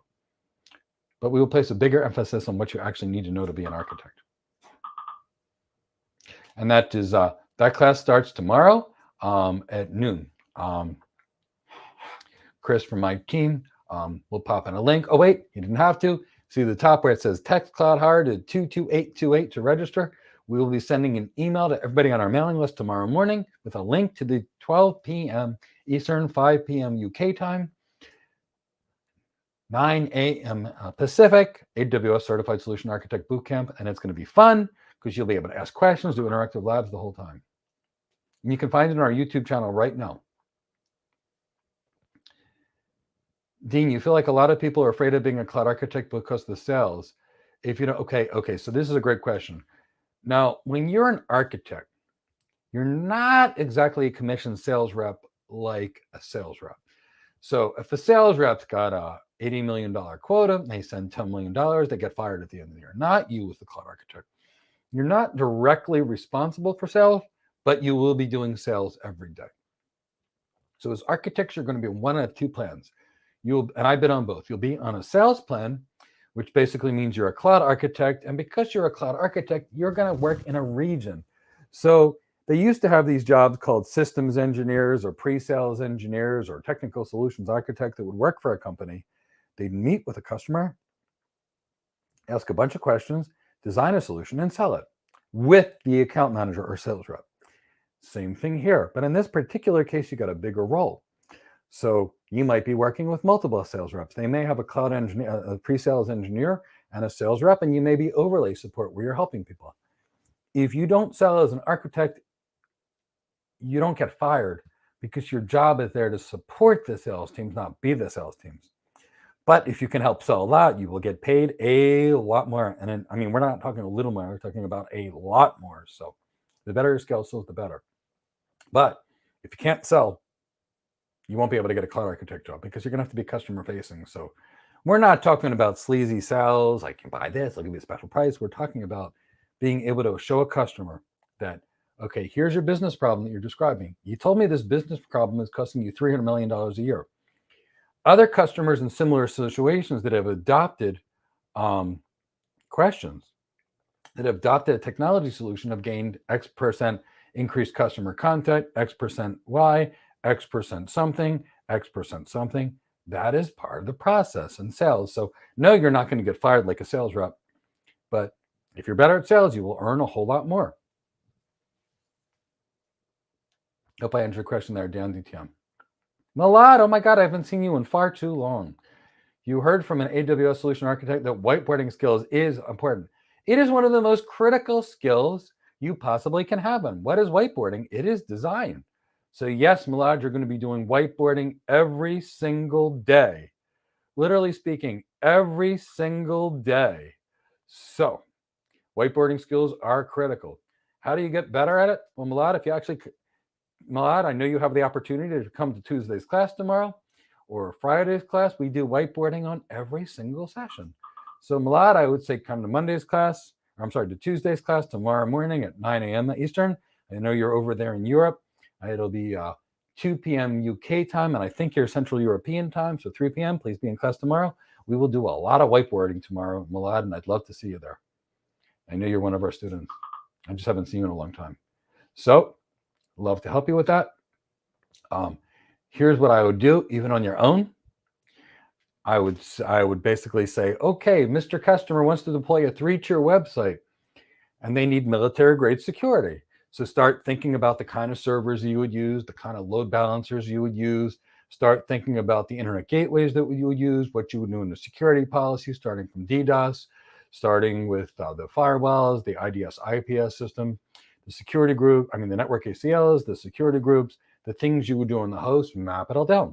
And then when you're done with that, and I know you have access to the good training because you can log in, then take that and select the AWS services that meet that. Then when you're done that, swap out that same design with Azure services by just going there. When you're done that, go to Google. Whiteboarding. So you got to practice designing and presenting. Come tomorrow and I'll have you do some practice whiteboarding, and I will also have you do some practice presenting at the end of the class. Hope I answered your question there, Malad. Okay, Chris, if you want to bring up the next question. And Ashish, exactly. A cloud is nothing more than a data center. That's it. It's a big data center that's got a thin layer of control plane software. So that's all it is. And lift and shift, take the virtual machines, copy them over, exactly the same format. So realistically speaking, pub sub, that's something different. 90% is lift and shift. Literally 90% is literally copy your virtual machines, convert them, and move them over. Now, for the streaming data, okay, now we're getting into weird stuff. Like when we're talking about Kafka, that is not cloud architect work, not even in anywhere, shape, or form. Now we're talking totally different kind of work. All we're doing as a cloud architect is designing systems and taking the same system from that data center and moving them directly to the cloud. That's it. Nothing's changed. So Kafka, that's another skill, and it's a valid skill, but it's not an architect skill. So architects are designs. All these other skills are completely different careers. So kind of hope we were able to answer your question there. R&R, you think Facebook made me? It's funny. Facebook has been one of those organizations that designs their own systems, and I haven't consulted with them for a long period of time. I think I did many years ago. I can't tell because I've been in so many. I'm pretty sure I remember speaking to them, or my team was, and I was consulting on them. But yeah, I've consulted all the big guys, it's own girls, so to speak, at some point in my career.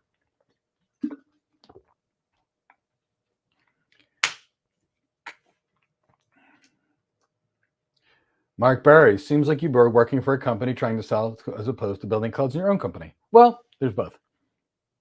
Most cloud architects work at vendors. So they could either work at one of the cloud providers, they work at not most, but a lot of them. They work at a consulting company, they work at the phone company. So there's there. But guess what? When you work in a company, you still have to sell. So let's say you're the cloud architect at a retail company. Let's say one of the world's largest retailers. You're there. You've now been tasked to take their organization's data and put it on the cloud. So what do? First thing you do is you got to start with the CEO or the CIO. What are your business goals that you'd like me to solve? After that, got to deal with the executives. Basically, you can go to the executives to say, I need to be able to speak to people on the storage team, the server team, the network team, the security team, literally all about that. I mean, that's literally what we actually do. So we start that. Then we've got to go work with the engineers all across the company to baseline the systems and get the information. Then we create a system design. Now, we've just crafted a $1 billion design at a bank that we work at. Now we've got to convince the chief executive officer, the chief financial officer, and the CIO to go buy the thing that you bought. So again, you're still presenting. So you're always going to be doing sales, whether you work for an organization or not. This is not an engineering position. This is a business position. You must have good sales skills, good business skills, ROI modeling skills, presence skills, presentation skills. Whether you work for one organization or not, you're always selling. And even if you're doing post-sales architecture, let's say you're working as a post-sales architect at a cloud provider, other architects are going to come to you with designs and you have to consult to make them better. So no matter what, you must have those business executive communication and sales skills. So sales is a critical part of the process wherever you work. And guess what? Sales is a critical part of every job that's professional. In medicine, I meet with a client. Let's say the client's got something called atrial fibrillation, which can cause a massive stroke, life-changing, horrible strokes. And I have to convince the patient to take Coumadin. Coumadin is a drug that keeps the body from clotting. Coumadin is also used as rat poison to cause the rats to bleed to death. But Coumadin saves lives every day. So if I have a patient that's heard that Coumadin is also in rat poison, I have to convince that patient they need to take this because the probability of them being paralyzed for the rest of their life with AFib by the end of the year is like 50% without a treatment, compared to the 2% chance that they get a bleed or less. So you're always going to be in sales. Medicine, architecture, it doesn't matter. You're always going to be in sales. So I hope I answered your question there, Mark. Okay, Nelson Anja. Our financial services client is embarking on a public cloud-based transformation and wants to know the top 10 considerations they should focus on. That's great. So, every financial service client is different. So what are they doing? They may already be doing some incredible machine learning AI in their data center, and you want to keep that there. Maybe, for example, they've got an algorithmic training application that's going to be low latency that's better in their cloud. But maybe they can provide some new streaming data, better analytics in real time. Analytics in finance is great. Finance is about managing risk. Banks are concerned with the following. They're concerned with performance and availability. Latency is critical for a bank. In certain cases, a nanosecond can actually cause millions of dollars a second. Literally speaking, a nanosecond of competitive advantage. So guess what? If a company needs a nanosecond competitive advantage, going to the cloud is the worst thing they can do. Why? It might take milliseconds to get across the link between an organization and the cloud. So that might be the worst thing for this client for certain things. Likewise, it could be the best. So the key is with the cloud. Can you get the performance? It's tough. Data center gives you better performance than the cloud, but the cloud gives you flexibility. So cloud providers are concerned with security. Banks are concerned with security. They are concerned with availability. They are concerned with performance. They are concerned with latency. They are concerned with making sure their technology is far better than their competitors. They're concerned with getting access to information quicker and being able to make better decisions on that information quicker. Right off the bat, these are the things that are really cared about. Speed, that you can move the money, is a competitive advantage. So you want to be great for a bank, get them faster. So they're mostly the things. But seconds of downtime can mean a lot. Minutes of downtime can be millions of dollars in a banking environment. Speed, speed, speed. Plus also in banking, you're dealing with a lot of feeds. Some of the feeds are broadcast, some of them are multicast, and you can't do a lot of these things on the cloud. So when you're going to the cloud and you're dealing with these financial environments, you have to deal with a lot of workarounds like GRE tunneling and so many things. Some applications may be perfect to move to the cloud, and some may be best to stay in the data center. You'll be doing your customer a disservice by trying to move everything to the cloud. That's why organizations use hybrid cloud It's up to you as the cloud architect to know what's best for the customer. All my students do. They all know when to go to the data center, when to go to the hybrid cloud, when to go to the multi-cloud. All important information. Hope I answered your question there.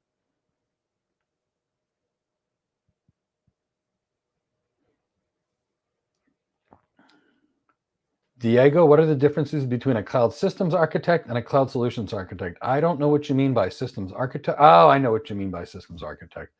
So they used to have this term consulting systems architect, cloud solutions. It's the same thing.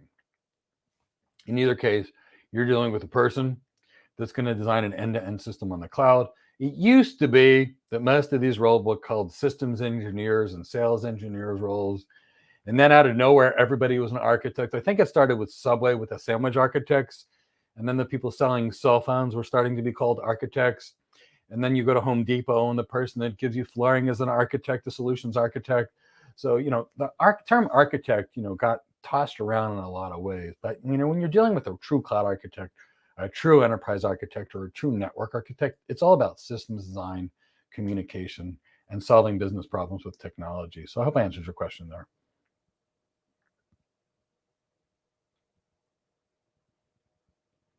Mark Barry, how do I get past the experience requirements on job descriptions? Most want them. Okay, so my first job, here's what I learned. So my first job was a senior network engineer. I did no help desk, no nothing. I had no degrees in tech, and I had no background in tech. In fact, Mark, here's what I did. I did the same mistake that everybody made. I went and took a 5-day, $5,000 Microsoft Certified Systems Engineer Bootcamp. Then what I did, Mark, was as following. I did this. I then took an 11-day, $10,000, no, a 10-day, $11,000 CCNP bootcamp. I became a Cisco Certified Network Professional. I locked myself in a room for a couple of days when I got home, became a Cisco Certified Design Associate. I then locked myself in a room and became a Cisco Certified Design Professional. So you know what I did, Mark? I had 3 professional certifications, 5 total certifications: CCNA, CCDA, CCNP, CCDP, and MCSC. And I was all excited because I also had a master's degree. I'm applying for my first tech job. I applied for 5 jobs and I got rejected. And you know what I did? I went to the gym in frustration. I ran into a friend and my friend says, "Why on earth are you applying for jobs?" I said, "What do you mean?" He said, "You got to be crazy to apply for jobs." He said, "You don't have any experience. You don't have any background. You don't have degrees in tech." He said, "If you apply for jobs, they're not going to hire you." And I said, "What do I do?" He said, "Call a recruiter." So what did I do? I called the first recruiter. The recruiter told me everything necessary that hiring managers wanted. And I was like, great. I called 49 recruiters because I'm a scientist. I want to know. 25 years ago, I called 50 recruiters. And they all said, "This is what hiring managers want, Mike. And this is your starting point." So they told me what I needed. So I did a gap analysis between what I have and what they wanted, and I filled it in. Now, a month later, I went and interviewed for my first job and I got hired, but I did something different. I don't apply for jobs. Now, you might say, "Okay, Mike, you're a cloud architect, 30, 25 years experience, the world knows you. People reach out to you every single day." The answer is yes. But yes. So then what I did is I asked thousands of hiring managers what they desire over their career. And here's my process. I get people jobs with no experience every day of the week. Architect jobs, it's not a big deal. What's a big deal is, do you know the job? So I got to tell you, here's what hiring managers care about. First, technical competency. Secondly, can they trust you? No, most people lie on an interview and the trust is gone. After that, are you safe? Do you know what you know? Do you know what you don't know? That is critical. After that, are you energetic, enthusiastic, and passionate? All matters. Are you willing to go above and beyond? And are you a team player? So these are what employers want. So personally, I make my students so likable they can't not hire them. So I'm going to talk about the experience in a minute. I didn't dodge your question.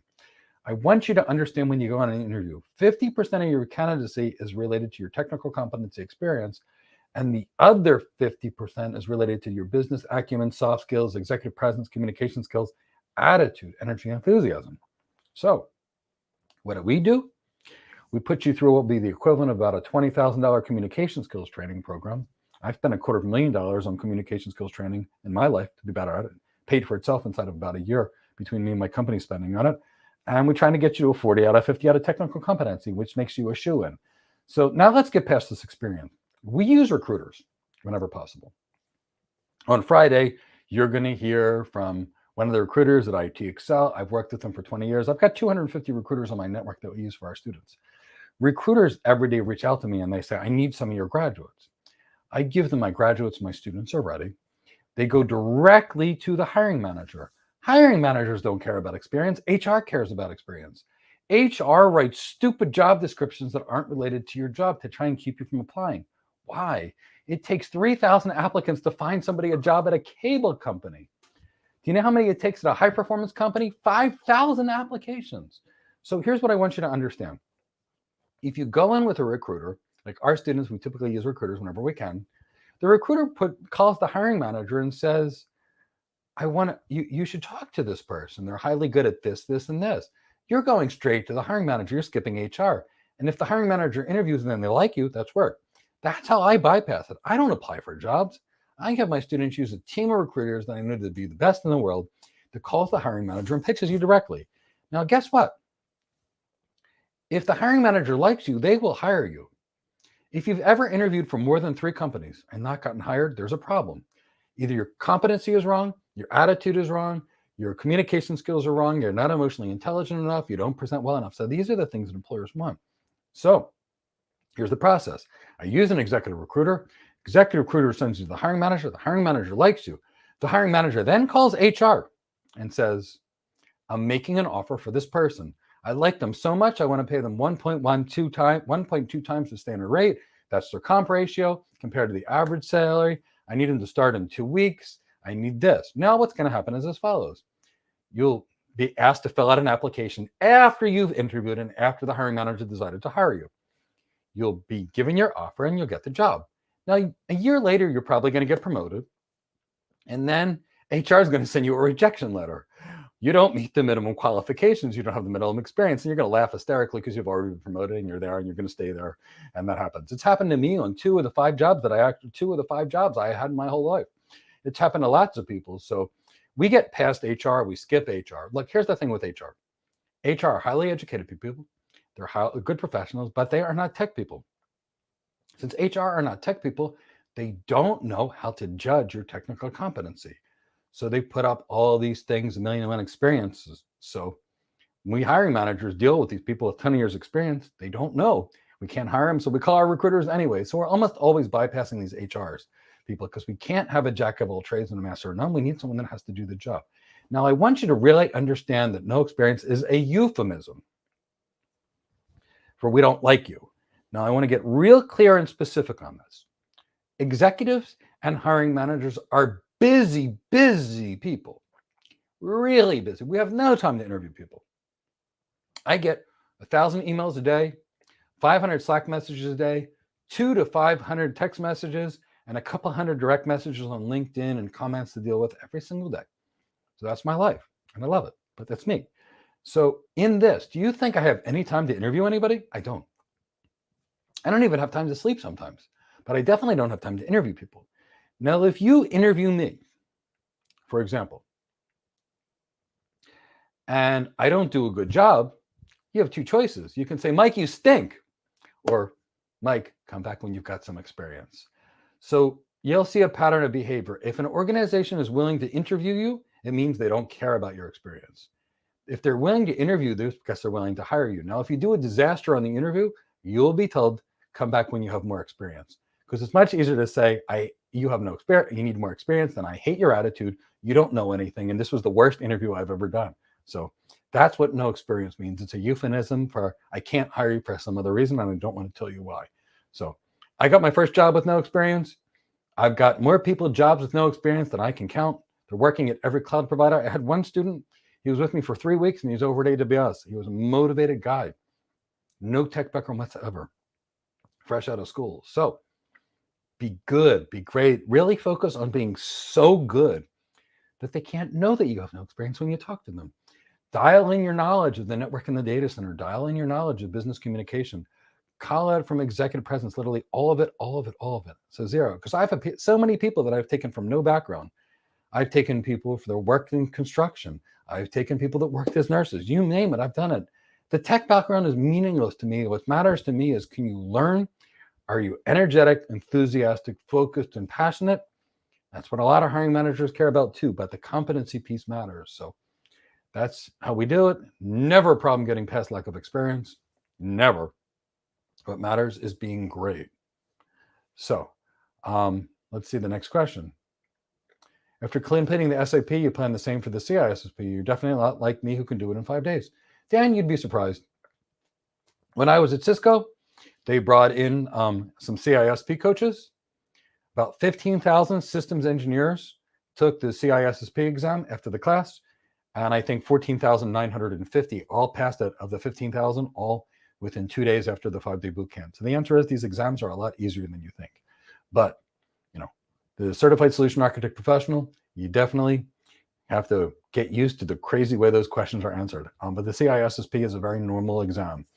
They're asking you a question for which they want a knowledgeable answer. It's more of an architecture design about a policy. So that's a very straightforward exam, but good strategy.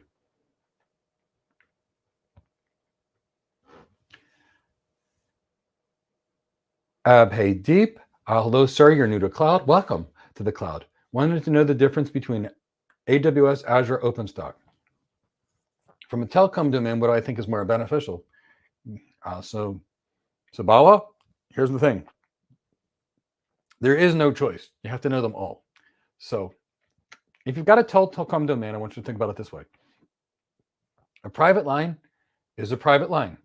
Whether you buy a private line on AT&T, Verizon, Etisalat, Vodafone, or NTT, a private line is a private line. Ethernet over MPLS is the same whether it's CenturyLink, Vodafone, Verizon, Orange. It doesn't change. So guess what? Virtual machine doesn't change. Container doesn't change. Relational database doesn't change.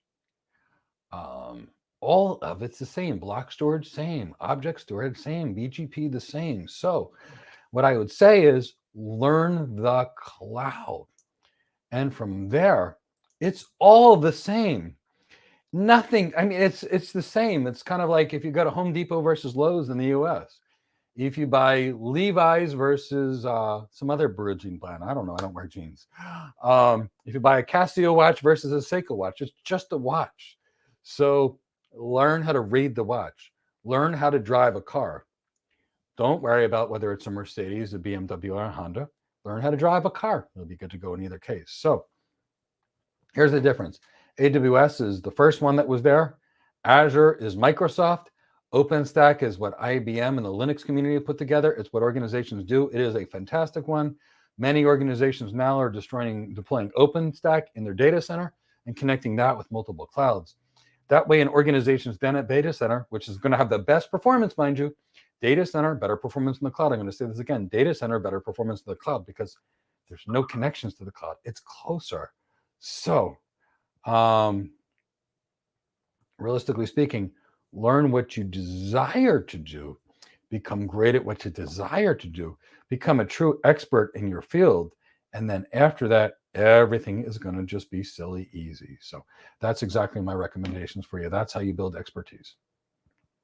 So if you have a chance, if you want to bring in some more questions to the chat box, I'm happy to answer them. Got a little bit of time today, so I'm willing to do anything I can to help you all. RNR, FR. Is there more DevOps jobs or SA jobs? Generally speaking, the higher the position, the higher the paid, the reduced number of jobs. Now, the number of architect jobs is so high that we could probably take 100,000 people, and if they had the right skills, get them all hired and still have demand for a couple 100,000 more architects. So getting hired as a cloud architect is nothing if you've got the skills. I get 1 to 3 offers a day, every day. And these are not low-paying jobs. I mean, every day, and I don't look at them. Here's what I do to get a job offer each day. I make a YouTube video, I get a job offer. I make a LinkedIn post, I make a job offer. And why is that? Almost no one knows how to be an actual architect. So the second you actually talk about what is architecture, people want to hire you because they actually know they know the job. So which is easier to master? RNR, it depends on your background. If you're a software engineer, DevOps is going to be easier to learn. But if you're not a software engineer, DevOps is going to be the hardest career in the world to learn. Because with architecture, we just need to teach you about the network, the data center, the design, and the communications. With DevOps, you got to learn programming first, then DevOps. You still need to learn the cloud DevOps. So I would say easier to become an architect and potentially double or triple the salary for less work. But that's just me. I like being customer facing. But I think DevOps is a great career. Automation is everything, and it's going to have a great career. I think what you're going to find in the future is you're going to have some kind of DevOps architects versus DevOps engineers. And they're going to be people like me. And these are going to be the people that work with the other architects that are then experts on automating an enterprise. And you'll find DevOps and architects in the future, I think, that will be doing all the system design of the containers, the automation, all the cool stuff that DevOps people do. Look, DevOps is awesome. It's just not architecture. So if you want to be a DevOps engineer, I highly encourage it. It's great. You like coding, you like running Jenkins and Spinnaker, CICD pipelines, all these DevOps tools, great, awesome. You're like me and you like to be more customer focused in front of the customer, be an architect. Both great careers, personality dependent, makes all the difference in the world. And which is harder to learn? It's based upon your background.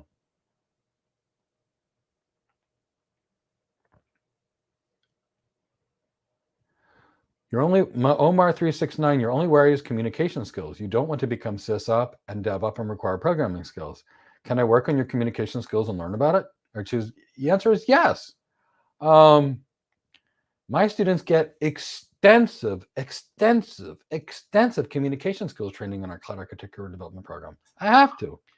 If I don't actually do this and work on this, there is no way that I can get someone a job, because these jobs are business and technical. So I train them. Most people don't train it, and that's their trouble.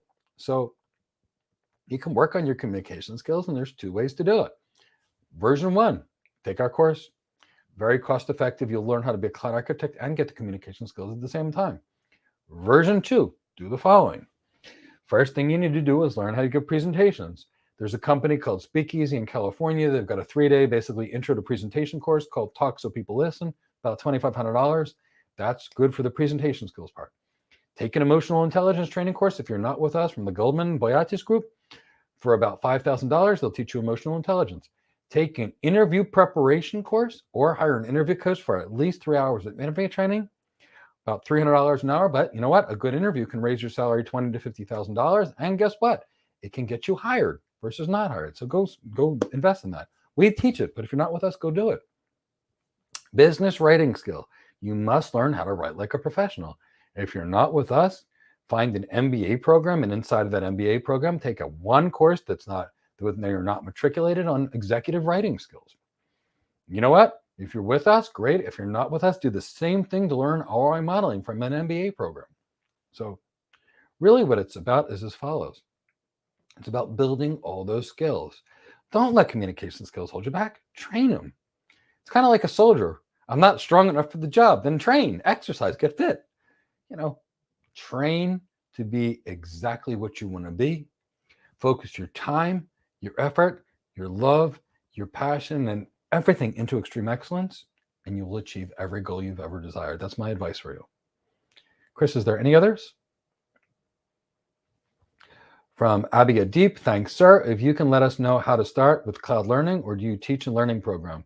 You're not from a programming domain. So, Abby, we have a complete training program to train cloud architects. It's called the Cloud Architect Career Development Program. Chris from my team will post a link to the training program for you and a 20% off coupon code. It is a comprehensive, massive program to train cloud architects. For individuals that have been working in technology, it's 16 weeks and approximately 250 hours of training. We do live training twice per week. We ask questions. In between live training classes, you do homework assignments and you turn them in and you get feedback on them. In between homework assignments, we've got labs for you to do, everything from building your own cloud to setting up server virtualization and building containers. We've got massive modules on interviewing, massive modules on communication, presentation, executive communication skills. So realistically speaking, for people that don't have a tech background, it's 16 weeks. For people that have a tech background, it's 16 weeks to go from zero and to go from anything to cloud architect. And for people that have had no tech background whatsoever, we're dealing with about 6 to 8 months from zero to hero in our program. It's the same price. We don't charge extra, but it takes about 6 to 8 months and about 500 hours of training to really get someone to the point where they're cloud hireable as an architect with a great job and a great salary if they have no tech background whatsoever, because it's a big job. So it takes us about 500 hours from someone with no tech background. We don't charge more for no tech background. I don't care. As long as we get you hired, that's all that matters to me. But, it's one thing to do 16 weeks and 250 hours to somebody that's been in tech and has a networking background. And it's another thing to take someone that's been a nurse. No big deal. Love working with nurses, love working with sales reps, love working with program managers. It doesn't matter. We can get them all hired, not a problem. But it takes longer. It takes about 500 hours and about 6 to 8 months for someone that's got no tech background whatsoever. So just want to be honest about that. Mark Barry, thank you. Love what you're doing. I appreciate that so much. You'll be checking out the Go Cloud Architect site. Wonderful. Okay, I wish I had more time, but I don't have any more time today. If you've enjoyed this, if you can leave a like or a comment, if you can type hashtag cloud hired in the container, I know that you've been paying attention. Chat Varma, communication skills are so important. That makes a huge difference. Absolutely. This helped you tremendously. Wonderful that it has to everybody that I know. There are guys who get paid much less because lack of communication skills. So true. And it's helped you a lot. Do you know, I've worked with people that it's made a six-figure difference just by training soft skills in the course of 6 months in their same jobs because they get promoted. That's how critical it matters, these communication skills. And for Omar369, who asked the next question, that said, do we offer a monthly payment plan? Here's the way this works.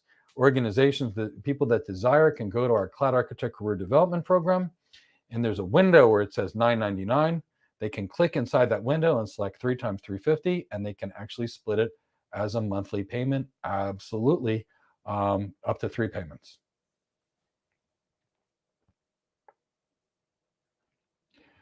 R&R, FR, I can't tell you the number of people I've consulted with over the number of years successfully because I lost count. I will tell you that it's about 1 or 2 of our, we typically take in about 10 students a week. Every day people are passing. I'd say 2 of the 10 we bring in each week basically get a job, maybe 3 of the 10. So almost everybody that finishes the program gets hired. As long as they do the work, they get hired. Now, people that don't show up, that's another story. But generally speaking, it is not hard to get people hired. Azar, so thrilled you were actually here. Please join us for the free AWS training. On Friday, I'm going to be bringing in my favorite tech recruiters again, and they're going to talk to you, and you can ask them questions about building your best career. Last time, a lot of people came, thousands of people. Everybody sent me emails from all over the world. I want to know that we give you every tool to get hired. So we'll be here again for you on Wednesday for questions. We will be here every day this week, 12 to 3, going over our AWS training. And on Friday, we'll still do the AWS training, but boy, we're going to bring in the CEO of a recruiting firm or one of our executives, and it's going to be a great experience for you. Malad, do account managers and solution architects work hand in hand? Many, many times. So for those of you that are not familiar, most technology organizations, they have a sales rep and they have a systems engineer. And the systems engineer or the sales engineer is kind of like a, what's the word I'm actually looking for? It's kind of like an architect, but it's a little less. So typically speaking, you see a pre-sales engineer and an account manager work. Now, Malad, typically the cloud architect would be someone that's much above the account manager, that's going to pop in there.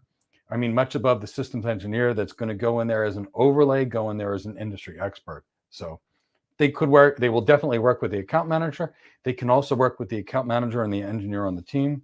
So the answer is that. Tell us your background, Ashish. Sure. I practiced medicine for a little while. I was also an EMT paramedic for a long period of time. I have a very strong tactical background, as you've probably picked up from various environments, 20 plus years of martial arts, lots of time spent with folks in the military doing all kinds of things. But I practiced internal medicine as a nurse practitioner. So I was an EMT, then a paramedic, then a nurse, ER nurse, then a nurse practitioner. Then I became a network engineer and a network architect. I worked as a network architect for years. Then I worked as an enterprise architect for many years. Then I go back and forth between cloud architect work, network architecture work, and enterprise architect work. I prefer working at the enterprise level because it's much more business, but I do whatever needs to be done for my clients, whatever they need at the time. Whatever hat they need me to wear to be most successful, that's the hat I wear for them for the day. So hope I answered your question. Chad Varma, you rock, Mike. Thank you so much. Look forward to working with you. Cheers. At what age did I change my career? I was early to mid 20s, mid to late 20s. I don't exactly remember, but it was 25 years ago. So I'm 50 or 48. So I would say I was about 25, something like that around the time.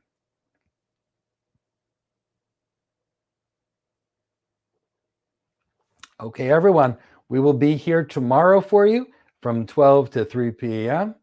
If you're one of my students who are on this class, you'll have class from morning at 9 o'clock, and I look forward to seeing you all in the morning. Hopefully, I can see as many of you as possible. Please share the link to our completely free AWS Certified Solution Architect Associate course. I do teach this course myself. I have other instructors and other wonderful people in my company, but I actually teach the Cloud Architect Career Development Program because this is something that's near and dear to my heart, getting people their first tech job. So I do this. So I will be teaching this. Mr. Bawa, yes, tomorrow we have a completely free AWS Certified Solution Architect training. Next month, we're most likely going to do a free CCNA training to build some technology baseline. I always do free trainings live on YouTube. Last week, I brought in an executive from NVIDIA. A couple of weeks ago, I brought in an executive from Versa Networks. This week, 2 weeks ago, we had recruiters. This week, we have recruiters, and I've got executive after executive after executive. Everybody that's a leader, a mover and shaker in the industry, I know them all.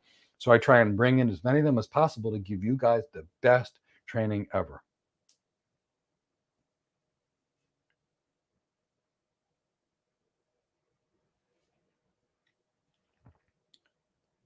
Chris from my team posted a link. I believe we've answered everybody's questions. At least I hope we did. If not, I can come back, and I'll be back on Wednesday at approximately 9 a.m. And then went for questions and answers Friday at 9 a.m. Again, we'll be here for questions and answers. If you're not here, if you've not come to one, please come to our How to Get Your First Cloud Architect Job webinar on Thursday at 9 a.m. We will go deep into everything hiring managers desire, what needs to be on your resume, how to bypass HR, how to get hired with no experience, and all the things you need to know. So I'll have to speak with you there. For individuals that have questions about our training, we've posted our organization's phone number, and you can call our organization. Someone will get back to you. We always return all phone calls within 24 hours, usually a lot faster, but within 24 hours. And it was such an honor to spend the afternoon with you. And I hope to see you guys very soon. Hope to see you all tomorrow. So really appreciate your time. Thrilled that I was able to answer some questions. And I look forward to seeing you very soon. Take care, everyone.